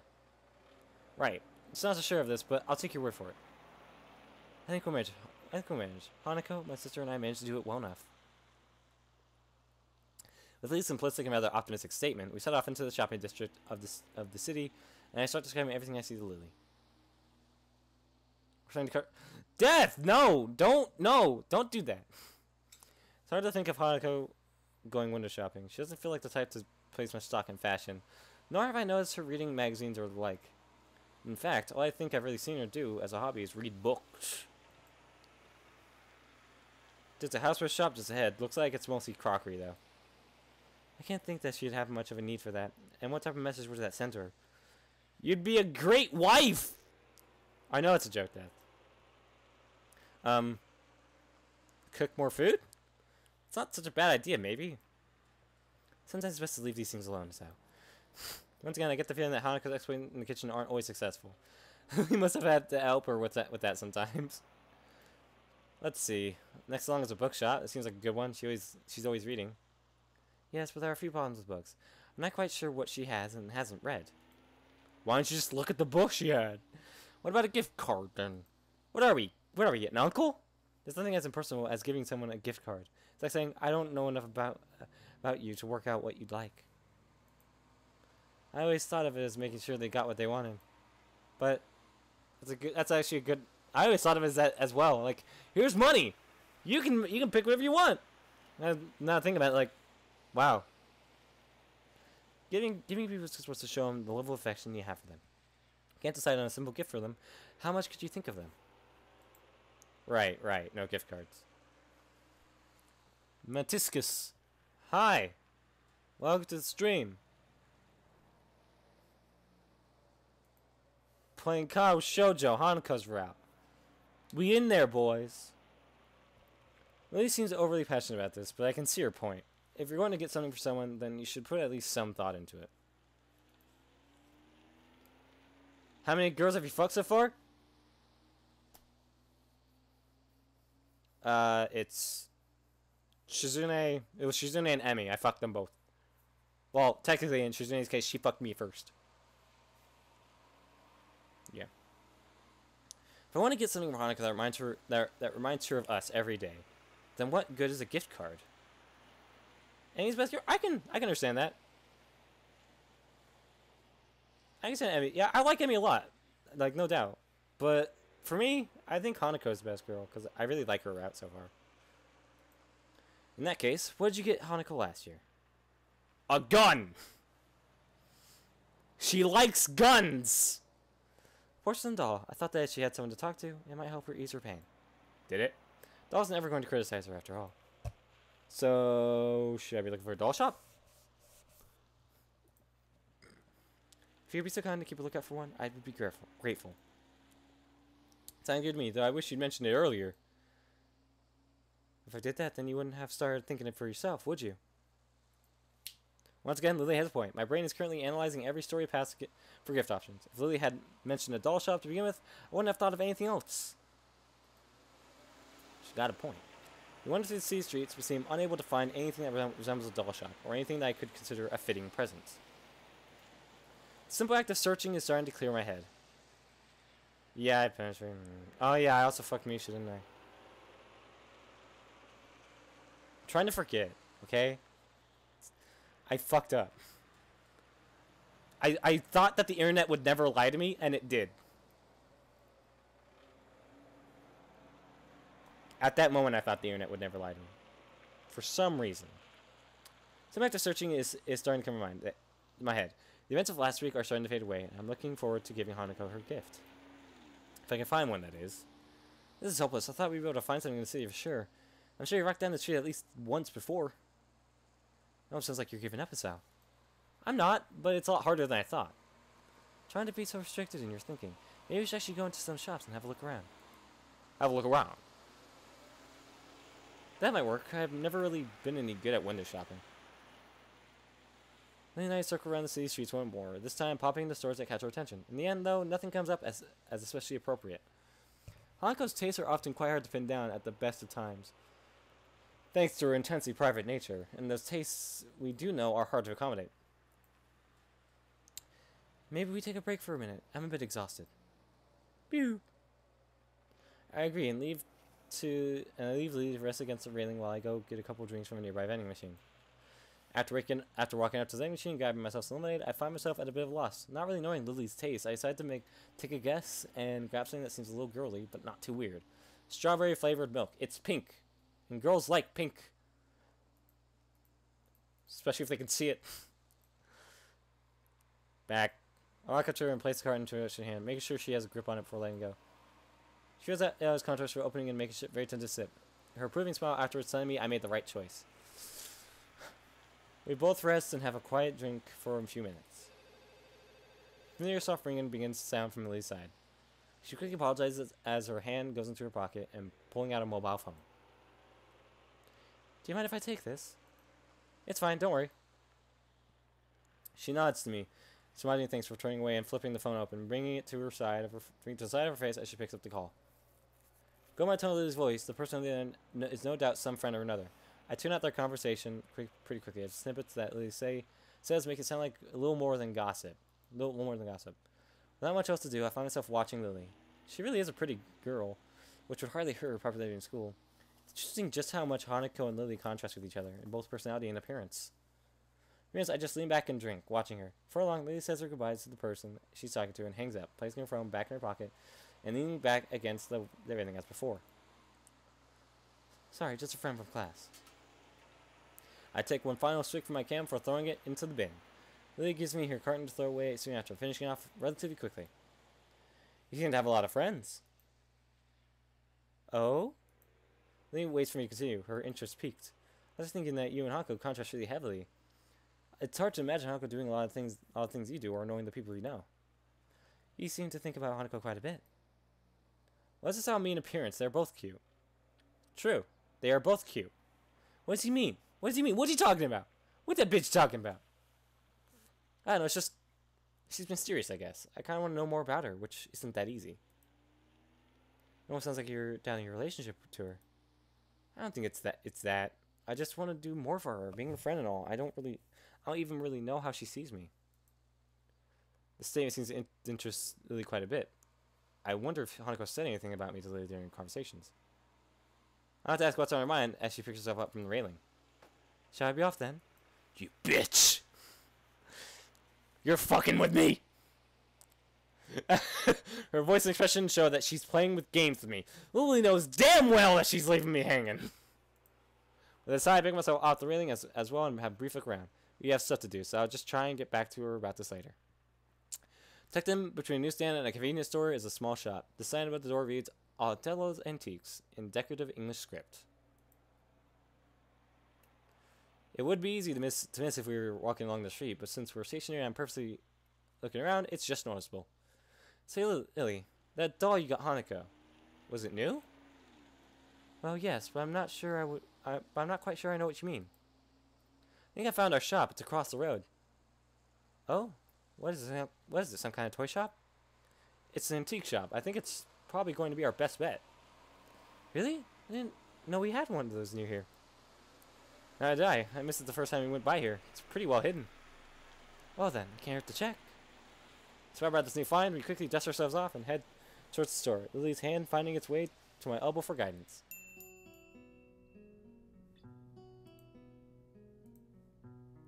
The store has a strange, musky scent to it. Now it's more like a garage than a store. Things are strewn around the floor without any immediate semblance of order.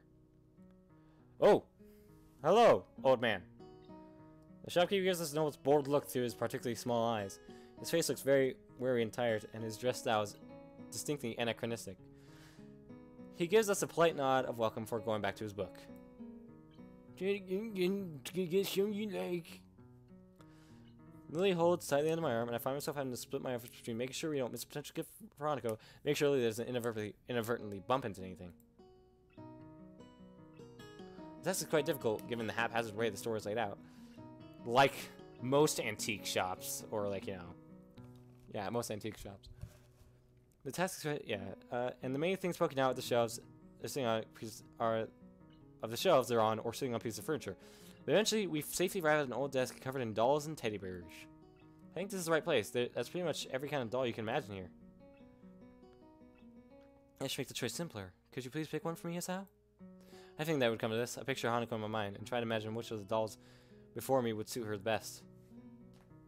My eyes wander across the selection. Each one is as exquisite as the one before it. The sheer number of styles is boggling, but eventually one catches my eye. Here, what about this one? I pick up a small porcelain doll that looks to be at least somewhat affordable. Just in Victorian-era green dress, with a little brown hat sitting atop its blonde hair. It looks a little like Lily. I gently pass it to her, delicately feels her way around the object while wearing a look of slight concentration. It certainly feels beautiful. Do you think it would suit Hanako, in your opinion? I think it would. It could look good in her room. In that case, I'll trust your judgment. Will you be getting her something as well? Or should this be a shared gift? I'm not sure. I think I should get her something myself, but I don't think getting another doll is such a great idea. Maybe. I let my voice chill off as I look around the shop. Resting on a writing table not far from us is a decorative box that catches my eye. Wait here, I think I found something. My, that was fast. I gingerly walk through a collection of crystal glassware and pick up the box. The wooden sides are covered in carvings depicting ancient battles around a castle. Everyone still okay? Everyone good? The top of her looks far too familiar. Alienating squares of white and black varnished wood are arranged on the lid. Here's a really nice item. It's a chest set from overseas. The Zoras are sudden appearance startles me a little. I didn't see him approaching at all. I suppose he's trying to help us because we don't really look like we know what we're looking for. Or on the other hand, he wants to keep eyeing us because he suspects we might shoplift instead. I'm looking for a present for a friend. I see. In that case, this chest set would make a fine choice. Relationship floods to my mind. This is a pretty good looking set, but this is an antique shop. They're not well known for their bargain prices. How old is this? This is a reproduction. My best estimate is that it's about 5 years old. I see. How much? He thinks a little for telling me, which is slightly disconcerting. How do you take this now for 7,000 yen? I balk a little. I wasn't expecting to spend that much, but this does seem perfect. Then again, maybe that's a testament to how well he worked out how much he could make me pay. Couldn't make it 5,000? Fuck off out of here. 5,500? Wow, he was willing to go down quite a bit. 5,500, no lower. I'm sold. Oh, we'd also like to get that doll. Someone was coming her shoulder, focusing on leading the doll in her hands. His eyes narrow. And he physically takes a moment to switch mental gears. Which one? In the process, his smile drops slightly. I guess that means that not everything in the store is a reproduction. Are you quite sure you want that doll, miss? I trust my friend's judgment. I see. Oh, no offense. None taken. If you could please wrap it for me, it would be appreciated. She's rich. She's good to go. Me, on the other hand, I better not have to pay for this. Yes, of course, but it is 20,000 yen. Ladies in her person presents 4 crisp-looking 5,000 yen notes. Here you are, 20,000 yen. Circular dutifully takes them in the doll and proceeds to the counter. I take Lee's arm to guide her there. Are you sure about this? Don't worry, I'm fucking stacked. It's okay. It's okay. I have the funds I need. As I said, I trust your judgment. I feel a little guilty on 2 fronts. Firstly, because Lilia has just spent a lot of money on my recommendation. And secondly, because I have a feeling the value of my gift isn't high enough. Nevertheless, Lily does seem to get somewhat awkward whenever the mention of money comes about. I hand the shopkeeper my present and the money for it in turn. He puts the cash into the register before busying himself with wrapping the doll and repeating the process on the chessboard. Everything finishes the gift wrapping and eventually, he finishes the gift wrapping and hands us both our presents. Please be careful on your way back and do come again. Thanks. Indeed, thank you very much. Store owner bows deeply to us as we leave. Y'all come back now, you hear? Oh, it did take us all day, but we found something in the end. That we did. Now that the presents are wrapped, I'm feeling a little impatient to give them to Hanako. It's a common reaction to buying gifts, wanting to see the reaction of the receiver as they discover what it is. Part of me wants to return to Hanako, just to confirm her condition with my own eyes. So, should we head back? Let's. We've done a lot of walking today, so I shan't mind taking a rest back at the dormitories. Lee's right. Now that the need to find a shop is over, my legs are feeling quite tired. Well then, back to school for us. I'm looking forward to resting for a bit too. Lee holds out her arm, and I link mine with hers. Together, we make our way back to the bus stop. Bathroom! Bathroom! I have to piss.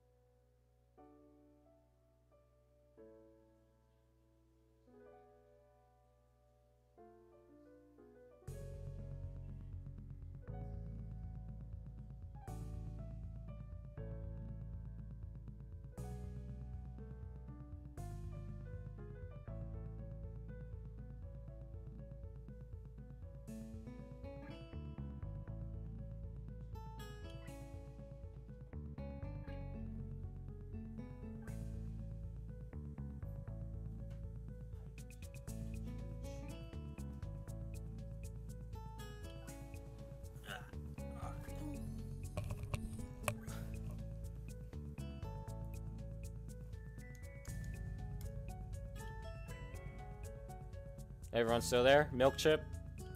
Deathwave? Ghosts?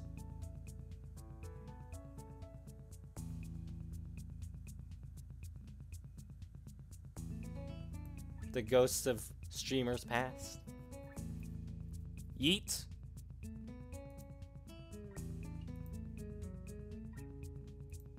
Alright. Masticus. Your boy. Your boy Masticus. It's your boy, Skinny Penis. Winter reads creations and formulas to us one by one. In his usual unenthusiastic monotone. Directly from the book. Also, they might be excited about what he teaches us. Sometimes he can display an awkward spark of passion for it. So he's starting to get into the material.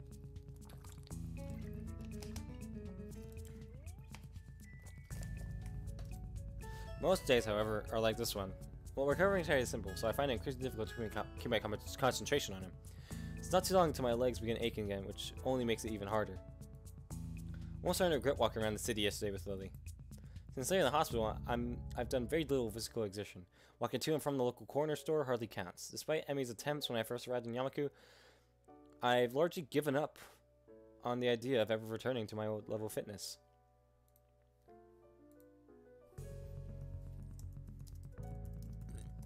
Excuse me.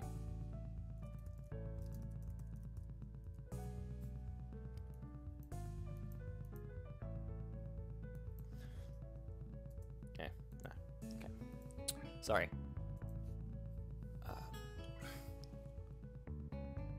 I have little doubt that's why walking around town for so many hours has made me quite sore. It's depressing and it reminds me of one more thing I can't do since I had my heart attack. It makes me feel pathetic. Now, Ikazawa? What?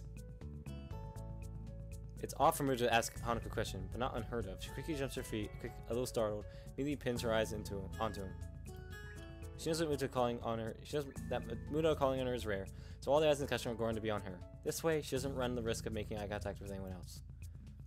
Yes? This particular example of redox reaction, the combustion of methane reaction, actually produces one more product than is listed. That product is... gun!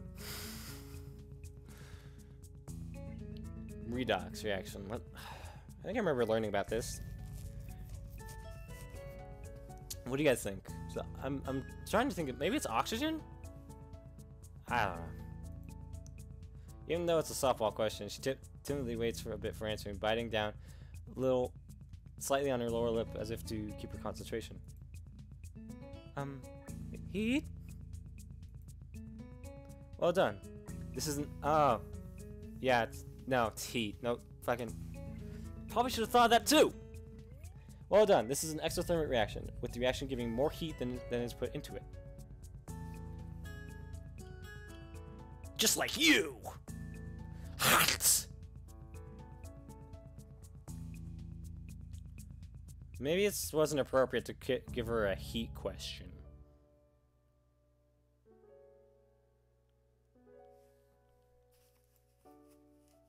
Seeing a nod from Muto, Hanako takes her seat once again and gives her a relieved sigh. A shaky start, but it's something. He wants to take her out for her birthday, somewhere different from the usual isolation of a room in the tea room.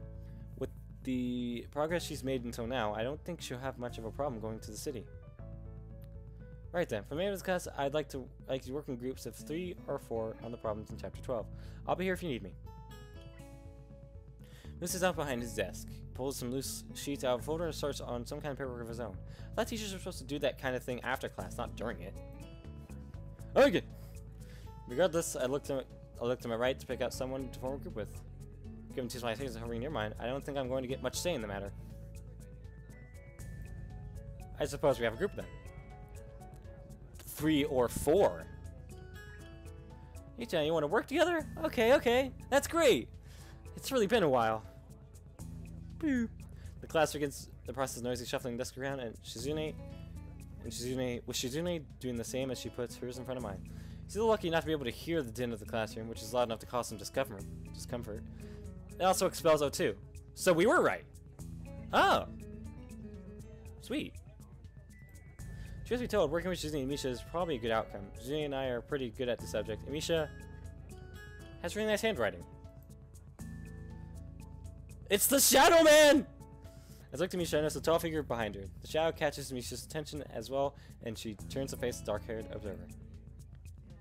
It's your girl, Hanako! The best girl! She's actually coming over here. Huh. That's a progress. Good afternoon, Hanako. I guess I'd be like, let's see. Good afternoon. Or something like that. Like, hard to remember. Good, whatever.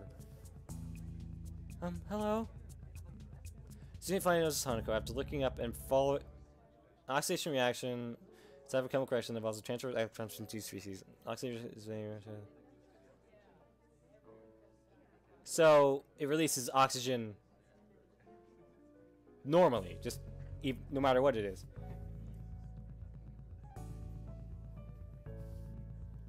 Alright. I'm gonna use Misha and I. Shizune finally notices Hanako after looking up, following the gaze of the Misha and I. In quick measure, she tapped Misha on the shoulder to get her attention before signing away. Shina says, if you're looking for a group, you can join ours. Aww.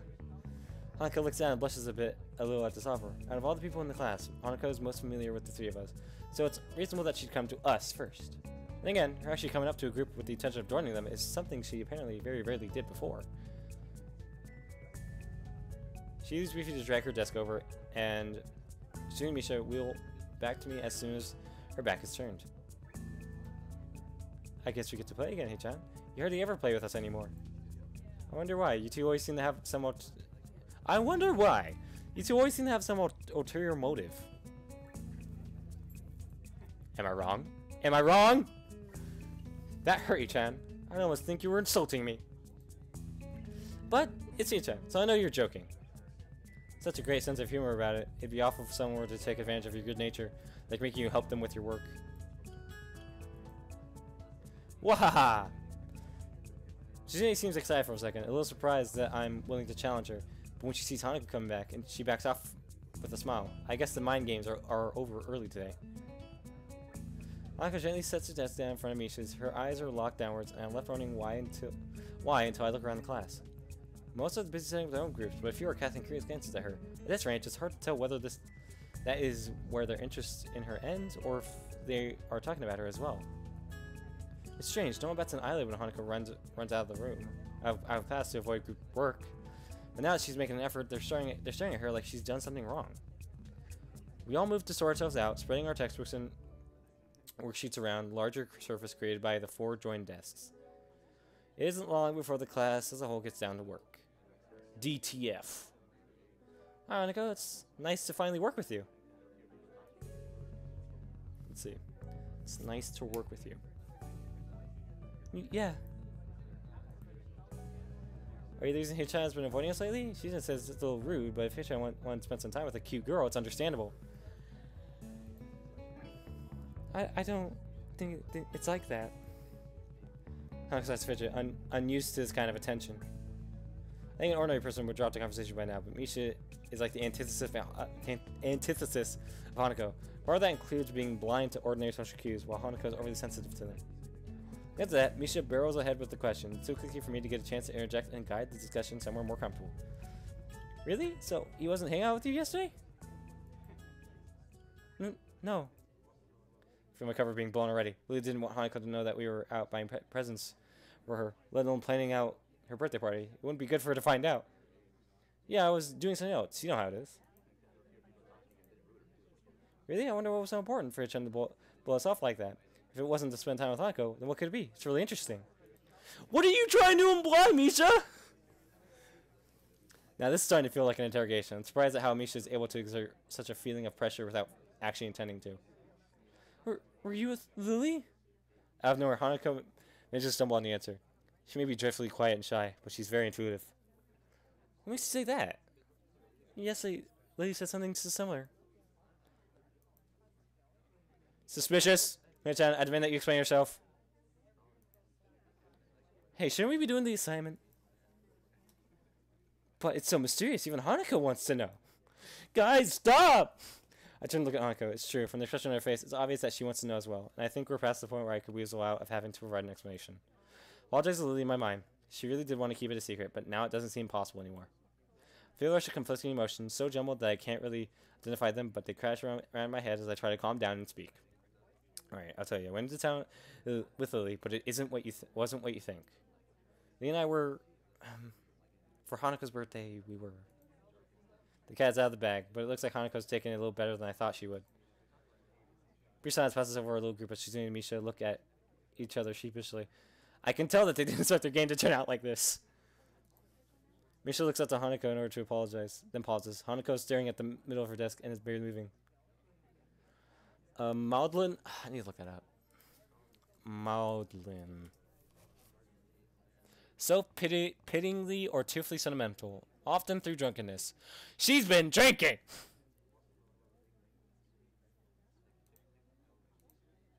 I knew it!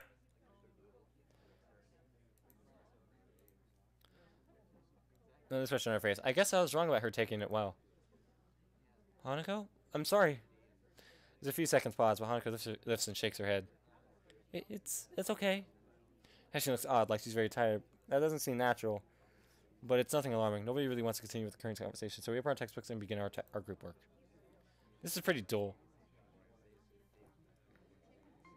Caged heart. This is pretty dull. While the occasions are supposed to work out as a group will take a while, most of it was going to be boringly mechanical. It also does help that while that didn't go as bad as it could have, it has left an awkward atmosphere around us. Still, we manage. Shini's face betrays that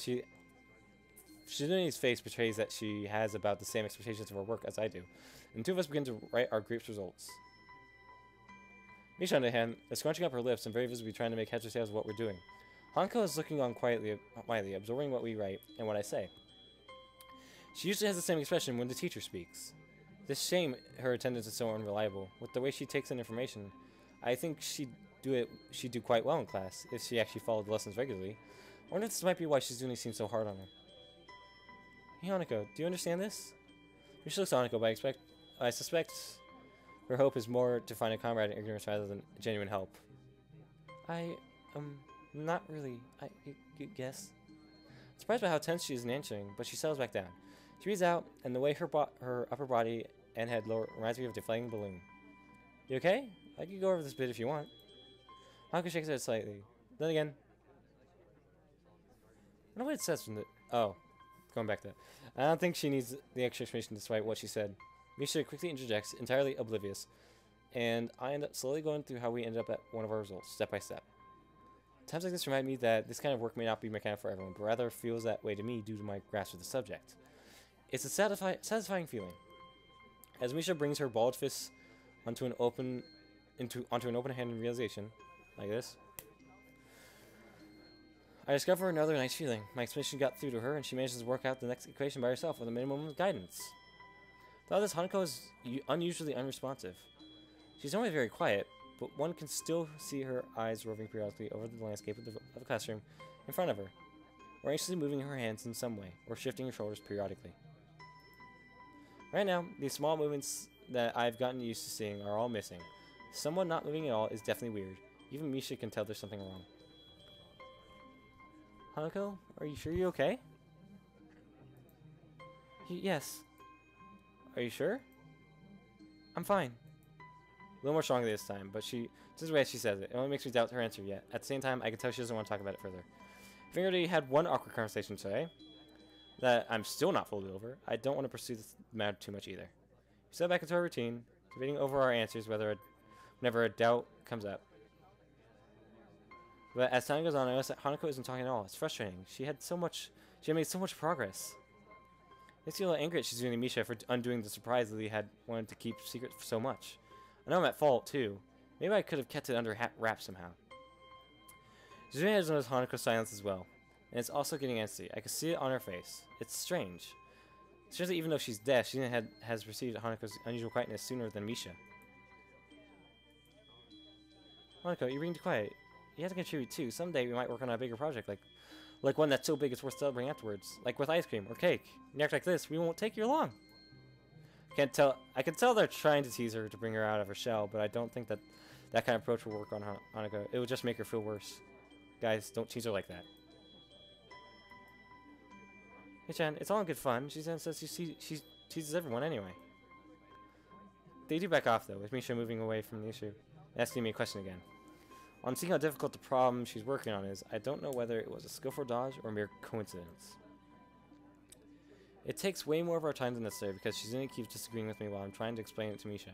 Misha is quick to believe her of me. So quick, in fact, that she forgets to translate what she's really saying. Hey, the clock's kind of ticking down. We should speed up a bit. Hey, Chan, you sound like a little like Shi-chan there. Just because I looked at my watch? Jeez, is that really all it takes? Time management is something I'm the student council president?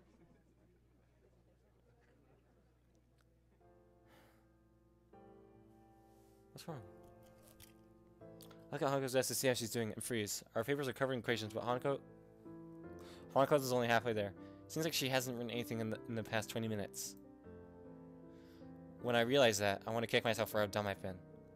Should have known that someone as fragile as Hanako wasn't just going to brush off what happened so easily. I've been too eager to move on from an awkward situation to notice. She's been slowly shutting herself down for the last half hour, and I had no clue. Her pen is still in her hand. That's technically not a pen. But she still doesn't slowly spin it around like she usually does. There isn't a single idle movement from Hanako. Only the fact that she doesn't inch away once she feels she's doing Misha and me looking at her tells me that she is even still conscious. We look away, and at least in my case, it's partly out of shame that it's gotten to this point. Although on the outside she has shut down almost completely, I know that it's a different story on the inside. What kind of things could she be thinking about as she tries harder and harder to shrink into herself, as if by willing it she could somehow disappear? Everyone's looking at her, now stealing quick glances in between putting the finished touches on their work. Misha's attempts to ask her what's wrong, but that only makes the problem worse. If she weren't frozen to her seat, she probably would run out of room right now.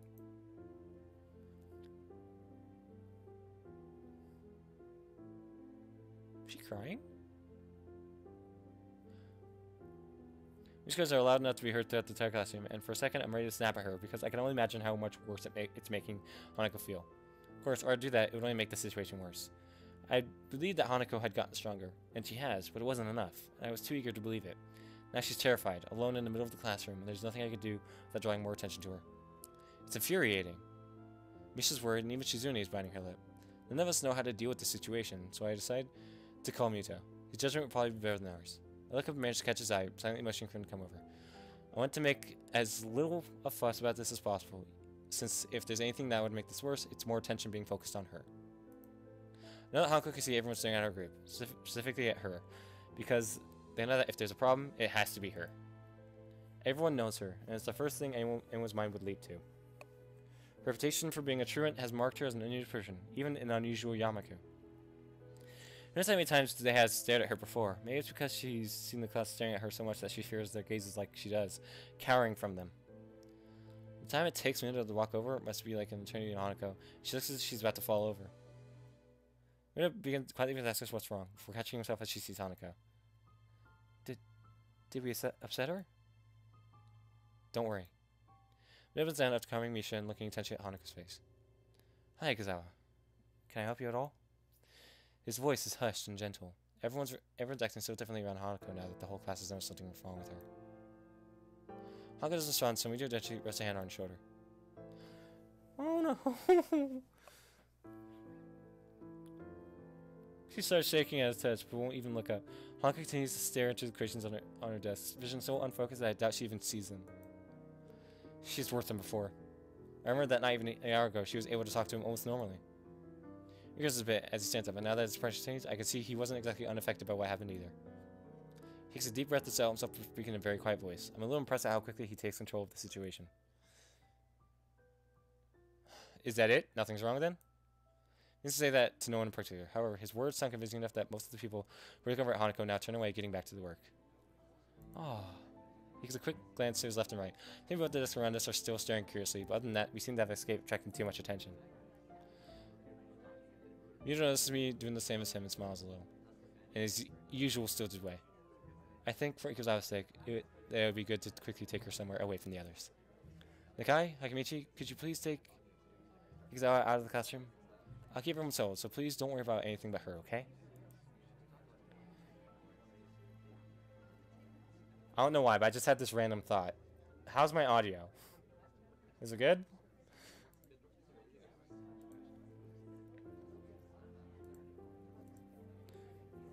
He looks at me to interpret his words for Shizune, when she's already finishing her translation. By the time he does so, it's remarkable how little thought she needs to sign, as she still looks quite dazed otherwise.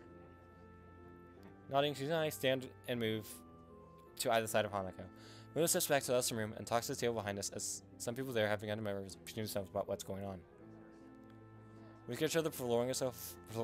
We look at each other before lowering ourselves in unison, taking one arm around each of our shoulders and lifting. Two of us going to walk at a slow pace to make sure we don't inadvertently hurt her. As much as we try to make this look normal, I'm quite sure there'd be many more gazes on us if not for Muta's distraction. Eventually, thankfully, we reach the door and go through. Now he's outside, so we walk down the hallway. Doesn't seem like it's making her more at ease than she was in the classroom. Finally, I ask if she just wants to sit down. While we simply stay in place and wait for her to say something. Suzuki tentatively rubs Hanako's shoulder a little, but there's no response. Then she shakes her head a little when Suzuki tries again. Both of us are looking at her, so we pick up on it immediately. Suzuki's hand comes up to rest on Hanako as she awakens, her face lifting to two very worried and anxious people looking at her. She looks at us silently for a while. I'm initially worried she might freak out or do something extreme, but those fears prove unwarranted, as her expression slowly changes from an almost lifeless blank slate to a more normal, withdrawn shyness. She wordlessly lowers her head, her eyes evasively moving to the side. She looks embarrassed, almost ashamed.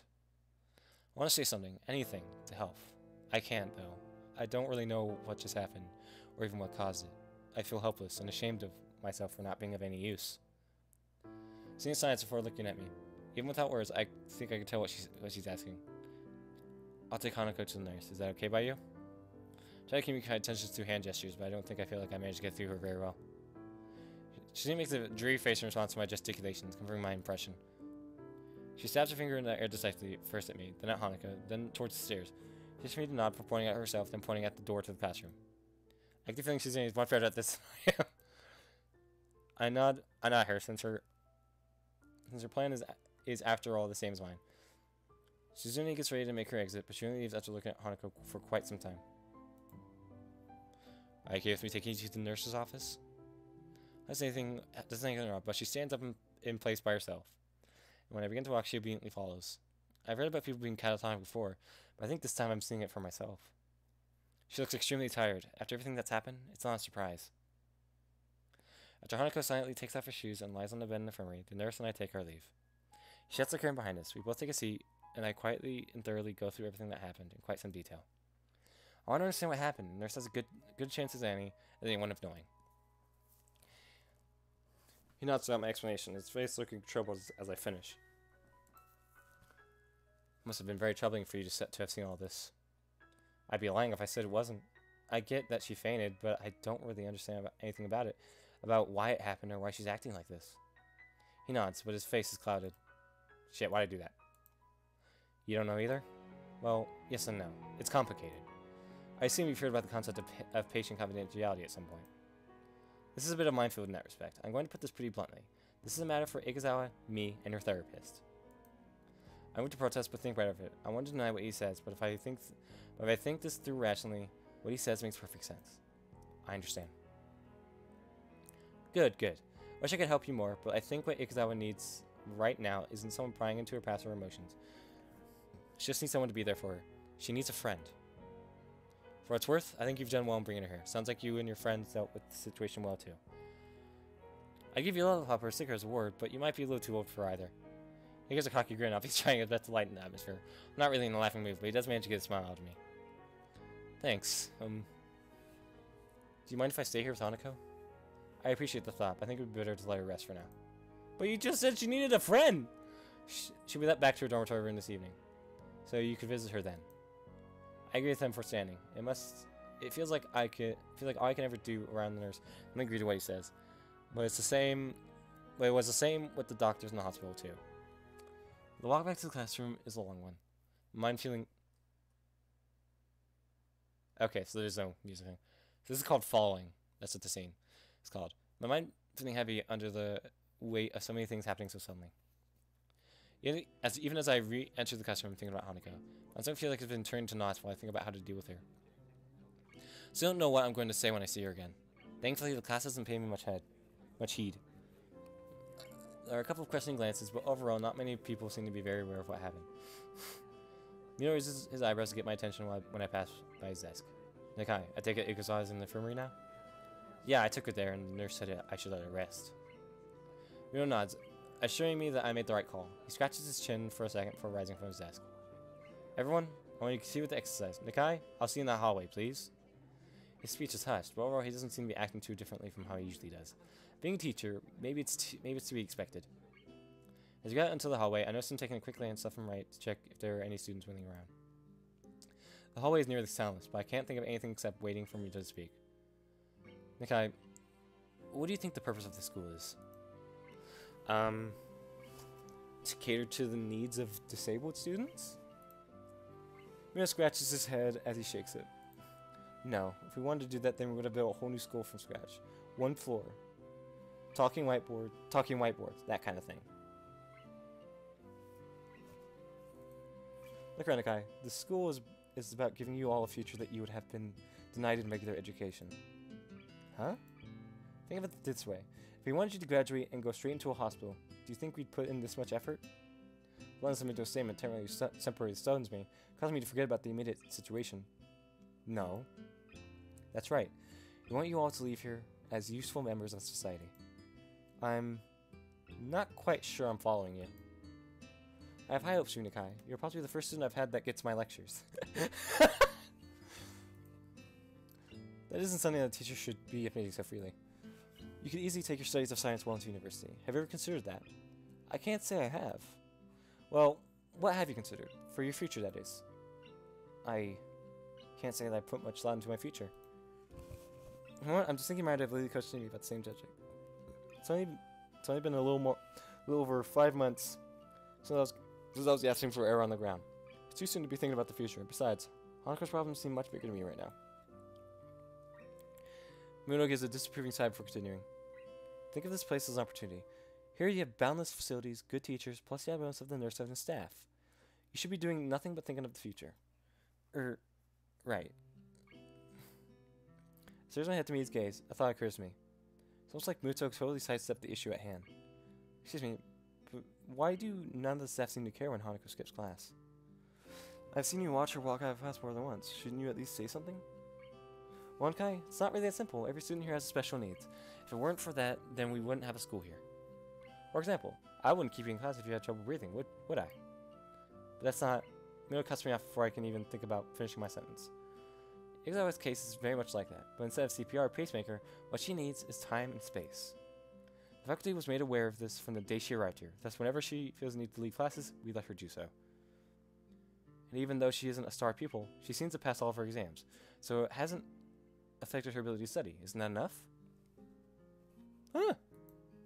I'm about to protest, but I can't find a fault in the argument. While her condition does at first seem to be wholly physiological, its worst effects have been on her psyche. It still puts me off, though. Isn't he just passing on responsibility for her problem? Surely she can go like this she can't go like this for her entire life. I understand that you might not be used to this kind of thing yet. It's been a big change for you. That said, it's less than a year until graduation now. Maybe you won't have to get used to this school. If you keep your head down, I'm sure you'll do well enough in your exams. And then I numbly nod, more to simply acknowledge that I'm listening than out of agreement. I felt like I was getting used to this school, but it feels like it's just been thrown back in my face. But what about Hanako? I hope that she will perform well enough to do what she wants to do. What that is, I don't know. Not all students leave school with an idea of what they want to do, unfortunately. He takes care to emphasize that last word, as if it wasn't quite clear enough already, and gives me a moment to mull his words over. Today's been a troublesome day for you, and I doubt you'd be able to concentrate much anyway after all that's happened, so I'll let you take the rest of the day off. Your grades have been good in this class so far, which makes me think you won't have any trouble catching up on what we've been doing. He gives a small smile along with praise, as if to make up for the seriousness of his lecturing before now. Go collect your things, and I'll see you tomorrow. Right. Thank you. Muto's roundabout speech has left my thoughts scattered. I'm still not any closer to working out what I can do to help Hanako. If anything, and my mind is all the more confused after what Muto said. I'm also still bothered by the fact that Hanako has helped at least as much by Shizume, her enemy by proxy, as by herself. But I don't know whether that is just male bravado or genuine concern. While I collect Hanako's and my things from the class, I continue to try and sort out my feelings. I want to say that I understand her, and that I'm there for her. While I might have been able to say that just yesterday, I can't say it now. I wish I could. I lay on my bed, trying to collect my thoughts. After Hanako's panic attack, I found myself fundamentally reassessing the relationship we share, and what I know about her. I had a hard enough time dealing with 4 months in the hospital. One look at her scars tells me she was in one for a lot longer than I was. Be that as may, I know next to nothing about her past. She just told me about the house fire, but only in the most basic way. What of her family? I still haven't asked Lily about them. There hasn't been a good opportunity to bring it up.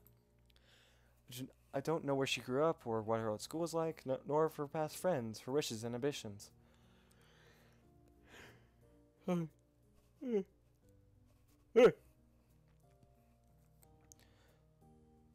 even her taste in music, food, and movies. All the things that I knew about all my old friends. Just what I've been doing for all this time I've been with her and Lily. Since I hear the bell signaling the end of the classes. Hey, look, Lily will soon realize that neither Hanako nor I are around and return to the dormitories.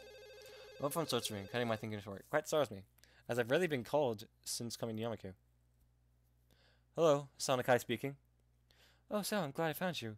You're at any of our usual places, so I thought this would be the fastest way to contact you. Probably should have guessed it would be Lily, as she's one of the few people I've given my number to. Even through the phone, her voice sounds slightly on edge. Hanako and I left class early. She had some kind of panic attack. Line goes silent. If it weren't for the background static, I would have thought Lily had hung up on me. I understand. Can you come by my room? I'd like to talk with you. So you told her that we were getting a birthday present, didn't you? No. Sure, I'd appreciate the chance to have a bit of a talk, actually. Good. I also have some bad news. I think we should discuss this in person. It's hard to get the seriousness of the situation from Lily's tone. She sounds so calm most of the time, but that could be a good or bad thing, depending on how you look at it. Okay, I'll be right there. I collect Hanako's school things from my desk and head straight for Lily's room. I'm going to go to the bathroom.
Drink a lot of water today.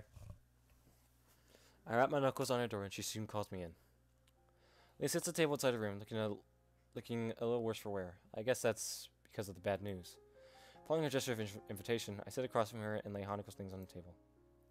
Oh. Well, there's no point in either of us waiting. Would you mind going first, Sal? What happened today? Maybe the instance is already beginning to fade, but I explain it as best I can to Lily. I know Hanako to work with the group. Zuni and Misa's questioning are for way to town getting discovered and a subsequent panic attack. I asked Zuni's reaction almost as an afterthought, but Lily seems to take some kind of comfort in hearing about it. I guess rivals don't become rivals for no reason. There must be some history there, but now isn't the time to explore it. I see. Oh shit. She had said her therapist sessions were helping, but I had my doubts. It's quite a shame. Her birthday has caused problems before, but I had hoped that she would have improved with you around, and the more intensive therapy. Where's Hanako now? Last time I saw her, she was in the infirmary. I guess she's gone back to her room by now. She was in the library or the team room when I checked, so I can only assume that too. You said you also had some bad news. What's the matter? Does it concern Hanako? Lily shifts her position. The body's way is saying she's searching for the right words.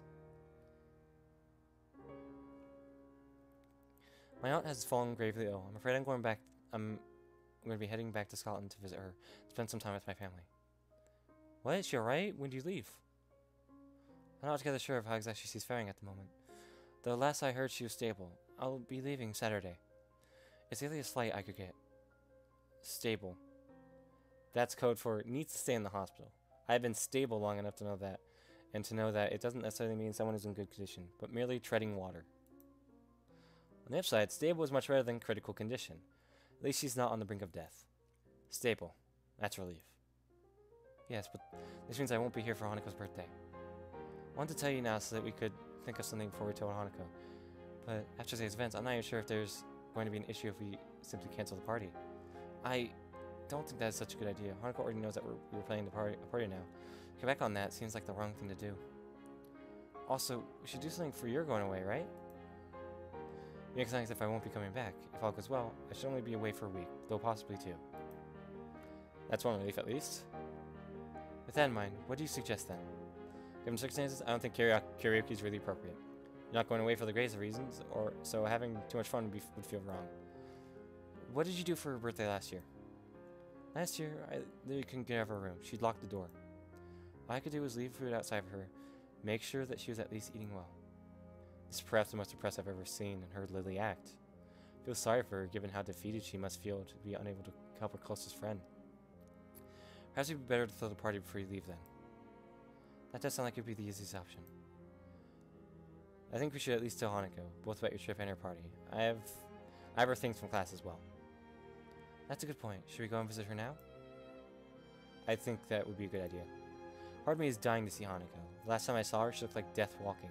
And these last few hours have torn me apart just thinking about that. We quietly get up and file out of Lily's room. Hanako's room is next door in the same hallway. Knocking lightly gets us no response, but the door proves to be unlocked. Lily pauses for a moment as the handle unexpectedly moves under her hand before opening the door. Alright, so she has a light for reading. She's got, looks like a water purifier, maybe some tea shit. Hanako's room is startlingly bare and monotone. There are no decorations on the plain white walls, a plain dark blue blanket, and only a few books, papers, and purely utilitarian items on the shelves. Even her bed sheets are monochrome. The room feels as subdued as Hanako's character.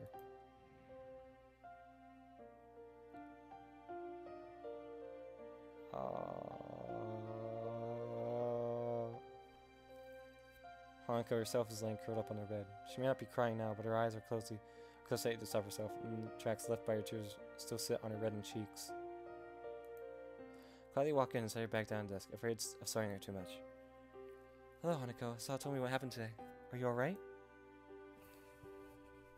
Hanako's eyes open, though only a little. I'm okay.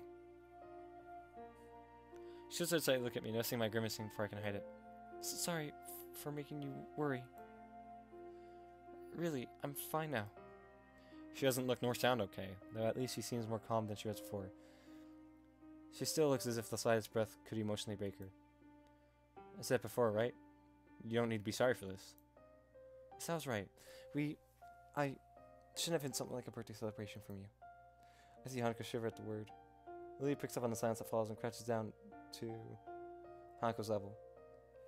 Did the fire happen on her birthday?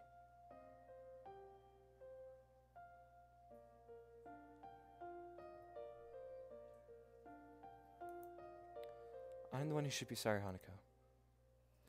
Hanako's eyes open to peer at Lily. She looks at Lily for some time, taking in her face with those dark, analytical eyes of hers. Lily must have made the right impression on her as Hanako recovers enough to prop herself up on the bed and shift to sitting on its side. Hanako worries about many things, but troubling others is foremost among them. Boop! Hearing Hanako's shuffling, Lily moves forward and feels out the side of the bed, eventually taking a seat beside her and taking Hanako's left hand in both of hers. The feeling of me being out of place when the two are together has lessened in the time leaving each other, but its cage is still very much there. This is one of those times, I think. Lily, if you want me to go. I don't want that. Lily and I are both surprised at Hanako mustering her courage. A half-mumbled okay is all I can give her in reply, and I take her desk chair to sit. Hanako, I'm afraid I have some bad news. Lily's going to break the news now. With Hanako having affirmed our relationship so clearly, perhaps Lily thought the timing was good, or at least as good as it will ever be. My aunt has fallen ill, so I need to return to my family for some time. Concern replaces Hanako's remorseful expression. Your family? You mean in Scotland, right? That's right. Hi. My cat. Don't sneeze on my fucking glasses. That's right. Ikari and I will be leaving Saturday. So you're going away? I won't be gone for long. Probably only a week or two. I'll be back before you know it, and Hisao will be there, right? That's right. I'm not going anywhere. Alex seems to be think only mind this, but she does manage to summon some resolve from somewhere inside of her. Is your aunt going to be alright? Sorry. I'm not sure. Silence falls, suppressing that the thing to truly bring Anko out of regret is another's misfortune. I decided to bring up the other matter that brought us here, distract at least in part from this feeling permeating the room. Anyway, we were thinking that it would be a good idea to have a going party for Lily, and it could double as... Yeah. I cut myself for mentioning her birthday, as that seems to be a trigger for such fierce emotions within her. Lily gives Hanako's hand a gentle squeeze. Is it alright with you, Hanako? It won't be anything lavish or overdone, just something small in my room. So just in school? Just us? That's right, just the three of us. If you like, I could ask Akira to come as well. Okay, you're only going for a week? 1 week or 2, yes. I promise you, it won't be any longer. Okay. Most people would be upset hearing about a friend's family falling ill and happy at having a party. With Hanako, it seems that both events are on the same level. Alright then, you look like you need a rest, Hanako. So it might be best if we all went back to our rooms for now. You know that if you ever want anything, you can always talk to me or Hisao, right? Lee's voice is pensive, an unusual edge for someone as confident in herself as she. I understand. Thank you, Lily, Hisao. Well then, good night, Hanako. Night. Now a long breath after the door closes behind us. It feels a little like I've been deep underwater, and only now have been able to come up for air. Lily doesn't seem to be doing well either. She looks pale and drawn. Well, she is pale because she's white, and she is drawn because she's... I'm just going to stop with the jokes. Are you alright? I'm just a little tired. It's been hectic recently. Have you slept at all? A little tired sounds like an understatement given how you look. I think I managed to get a couple hours sleep before class. I'll be okay. I feel bad about pressing Lily right now. I think both of us are pretty tired from everything that's happened as well. I think you should get some rest. It's been a big day, and staying up isn't good for your complexion. Thank you for your concern, Hisao. Good night, then. Okay. Night, Lily. Leave Lily in the hallway as she opens the door to her room, and begin to make my way to my own. As I walk down the quiet hallway, I can't get that image of Hanako out of my mind. Huddled and pitiable, lying helpless and with tears on her cheeks. I began to think that she was just a normal, if extremely shy person. The problems run much deeper. Trying to take our relationship further than what we share now, when she's so fragile and vulnerable, wouldn't be right. I don't need to be more than her friend in order to protect her. Try and stop. Are we back? We back? We're back. We're back. Good. Sorry. When did it start to disconnect?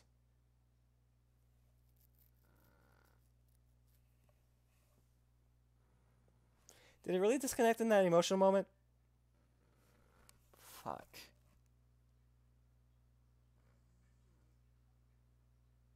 You're a beautiful creature, Mickey.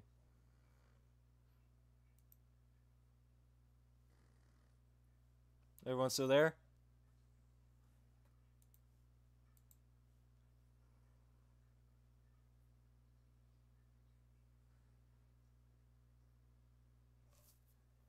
Deathwave or anyone?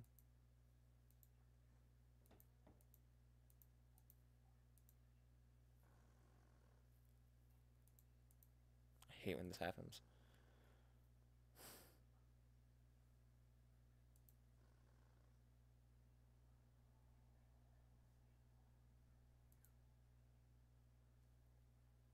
Hello? Anyone there? Hello?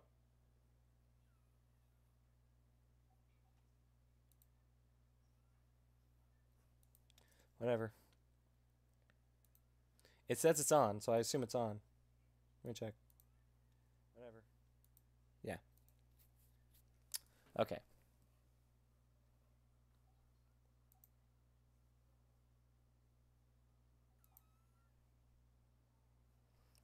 I have to look. I have to look.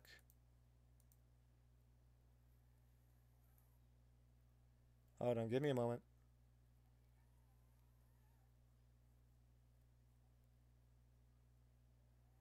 Or not.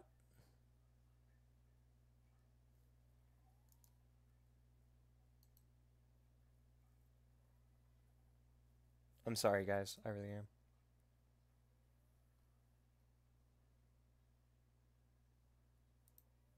Well, I guess going back isn't possible. Fucking whatever. Okay. Let's get back to it.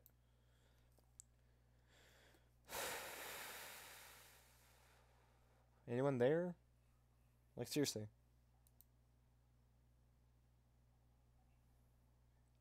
Not being able to know when it cut off is kind of not helping me right now.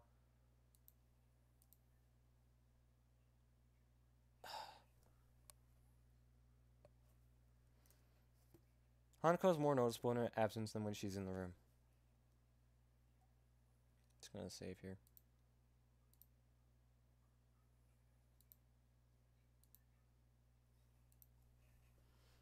I feel her empty desk calling out for me. I find myself peering over my shoulder and hoping that I'm hallucinating that Hanako will magically appear. She makes sure she's as small present as possible when she attends class, and although she had been getting better recently, that fact never changed. What's it called? What's this thing called? Reaching out. Nobody ever pays her any heed in class, and now that she's not here, they don't notice her absence, as if she just never existed. They did say that her skipping class wasn't an unusual thing before I met her, but it's still very off-putting. The bells heralding the end of school make me jump in my seat. It's only now that I notice. Misha's prodding me in the side with her mechanical pencil to get my attention. Hello? Is anybody in there? Hey, stop that. Ah, there we are. Welcome back to Earthy-chan. What are you talking about? You keep on dazing off into space. I was beginning to think that you might be trying to contact alien life. I didn't really get much sleep last night, so I don't doubt Misha's words. I'm not sure whether it was due to my medicine side effects, Hanako's panic attack yesterday, my writing about her in general, or all three.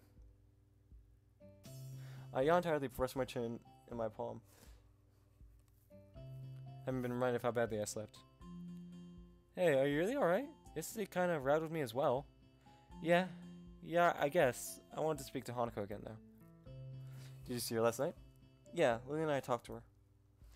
This may sound a bit weird, but can you tell Shizune thank you? From both me and Lily. Lily technically didn't thank Shizune, but I could tell by her reaction last night that she wanted to. At least that's how it worked out in my head. I think what Shichan is trying to say is, you're welcome. If you're signing Shizune's reddened cheeks tell me that what she said was entirely different. Her blatantly flustered expression is meaning enough to make me chuckle. What's so funny, Chen? Was it something we said? No, it's not that. I was simply thinking about how cute Shizune can be at times. You're right, Shichan. You're right. Shichan is really cute when she tries not to be. That's that Misha decides not to sign her response to Shizune. Maybe Shizune's rage is enough of a counter to any quantity of cute. As Shizune quickly calmed down and signed something else to Misha.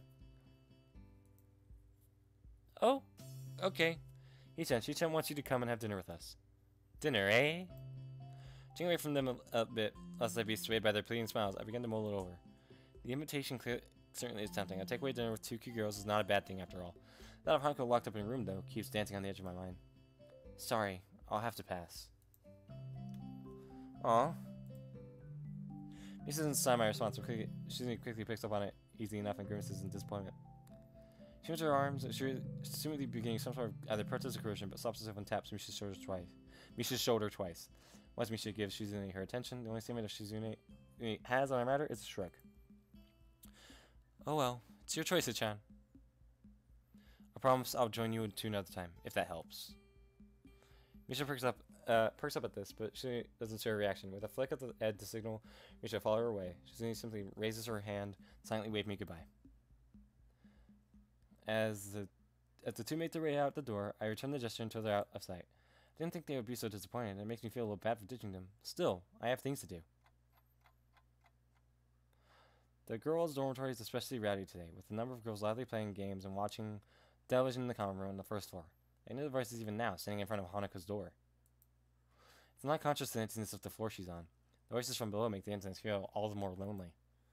I had hoped Hanako would be in class today, especially after the talk Lily and I had with her last night. Hold on, I'll check something. Okay.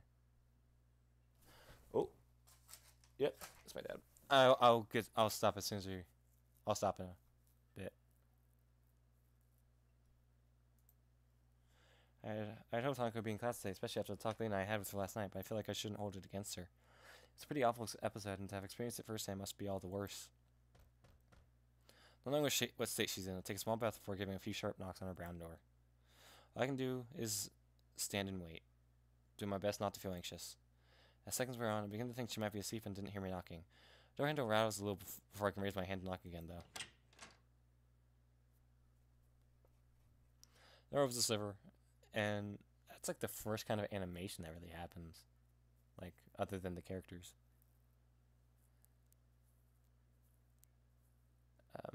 The door opens a sliver, and I appearing in the gap only just large enough for it to peer through. I'm sure this girl would install people in her dormitory door, if only such a thing was allowed. Don't the boys' dormitories have peoples, though?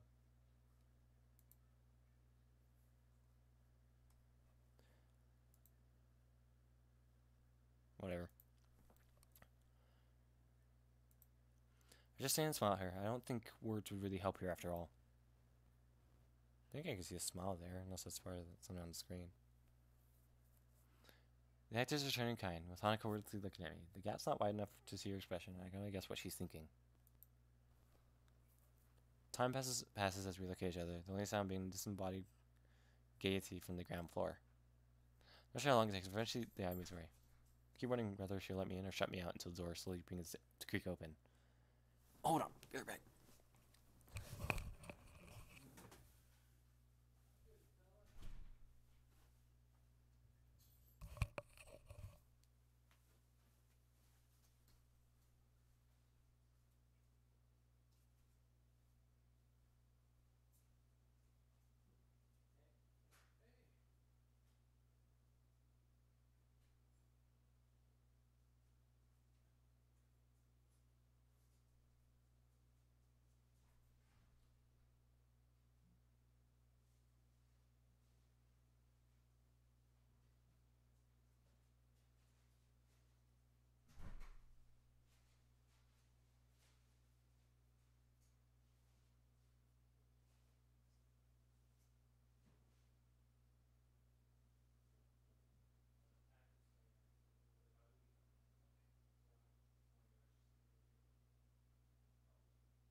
I'm back.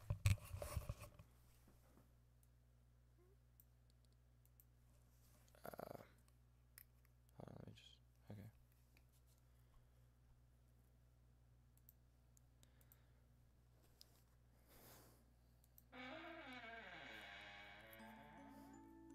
Now that I have a full view of her in her bedroom behind, the first thing I notice is that Hanako's hair is quite damp.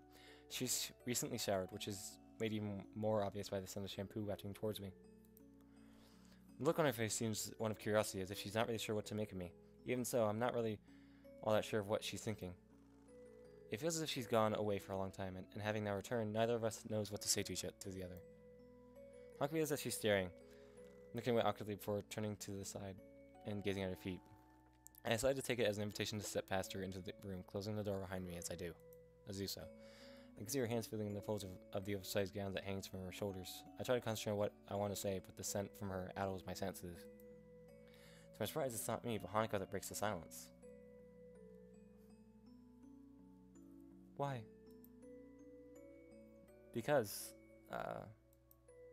why did I come here? I was worried about Hanako, so I came to her room. She let me in, as I'd hoped, and then... What? What did I mean to do? What did I mean to say? Why didn't I think this through before coming here? I want to make up for what I feel I caused, at least partly. I want to try and remove the distance I feel between us since then, and to see her happy. How can I do that when I don't know the first thing about her? I wonder if this is how Hanako felt when she saw me lying in that sterile pastel blue hospital bed.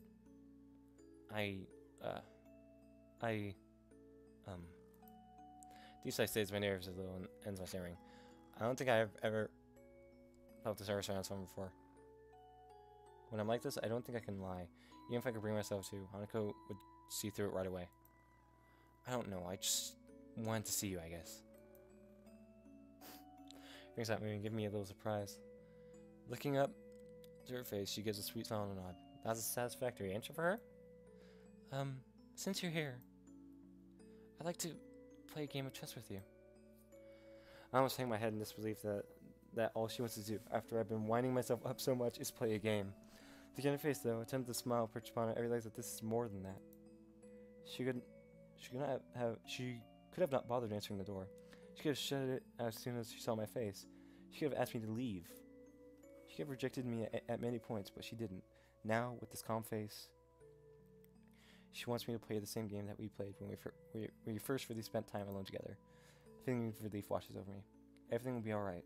Hanako has let me into her world. As long as we can be together like this, I think everything will be alright. It would be my pleasure. Alright, that's it.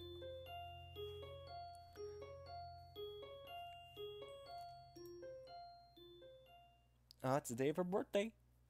Don't worry, I'll probably get on that tomorrow. Before the show. Yeah, so far I'm like, I love her route. Her route is very emotional. It's very cute. Hisao's actually a good person. Maybe a bit naive, as Leah said. But other than that, yeah, I like it a lot. It's probably one of my... I like it a lot more than Shizune's. And I love Hanako as a character. And Shizune's character. But... I don't know. Like they said, they were right when they said it would be sober. And like, no, it like only recently has like thoughts of like romance been hinted at. Yeah, this is still the third act. We still have the fourth act to go. Which I assume would happen after her birthday, but we'll see. Current scene's called One More Year. Guess we can all speculate what that means. But anyway, I've saved.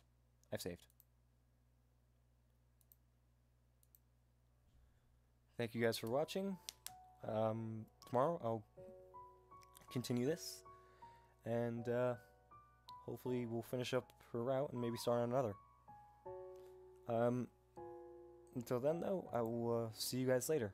Bye.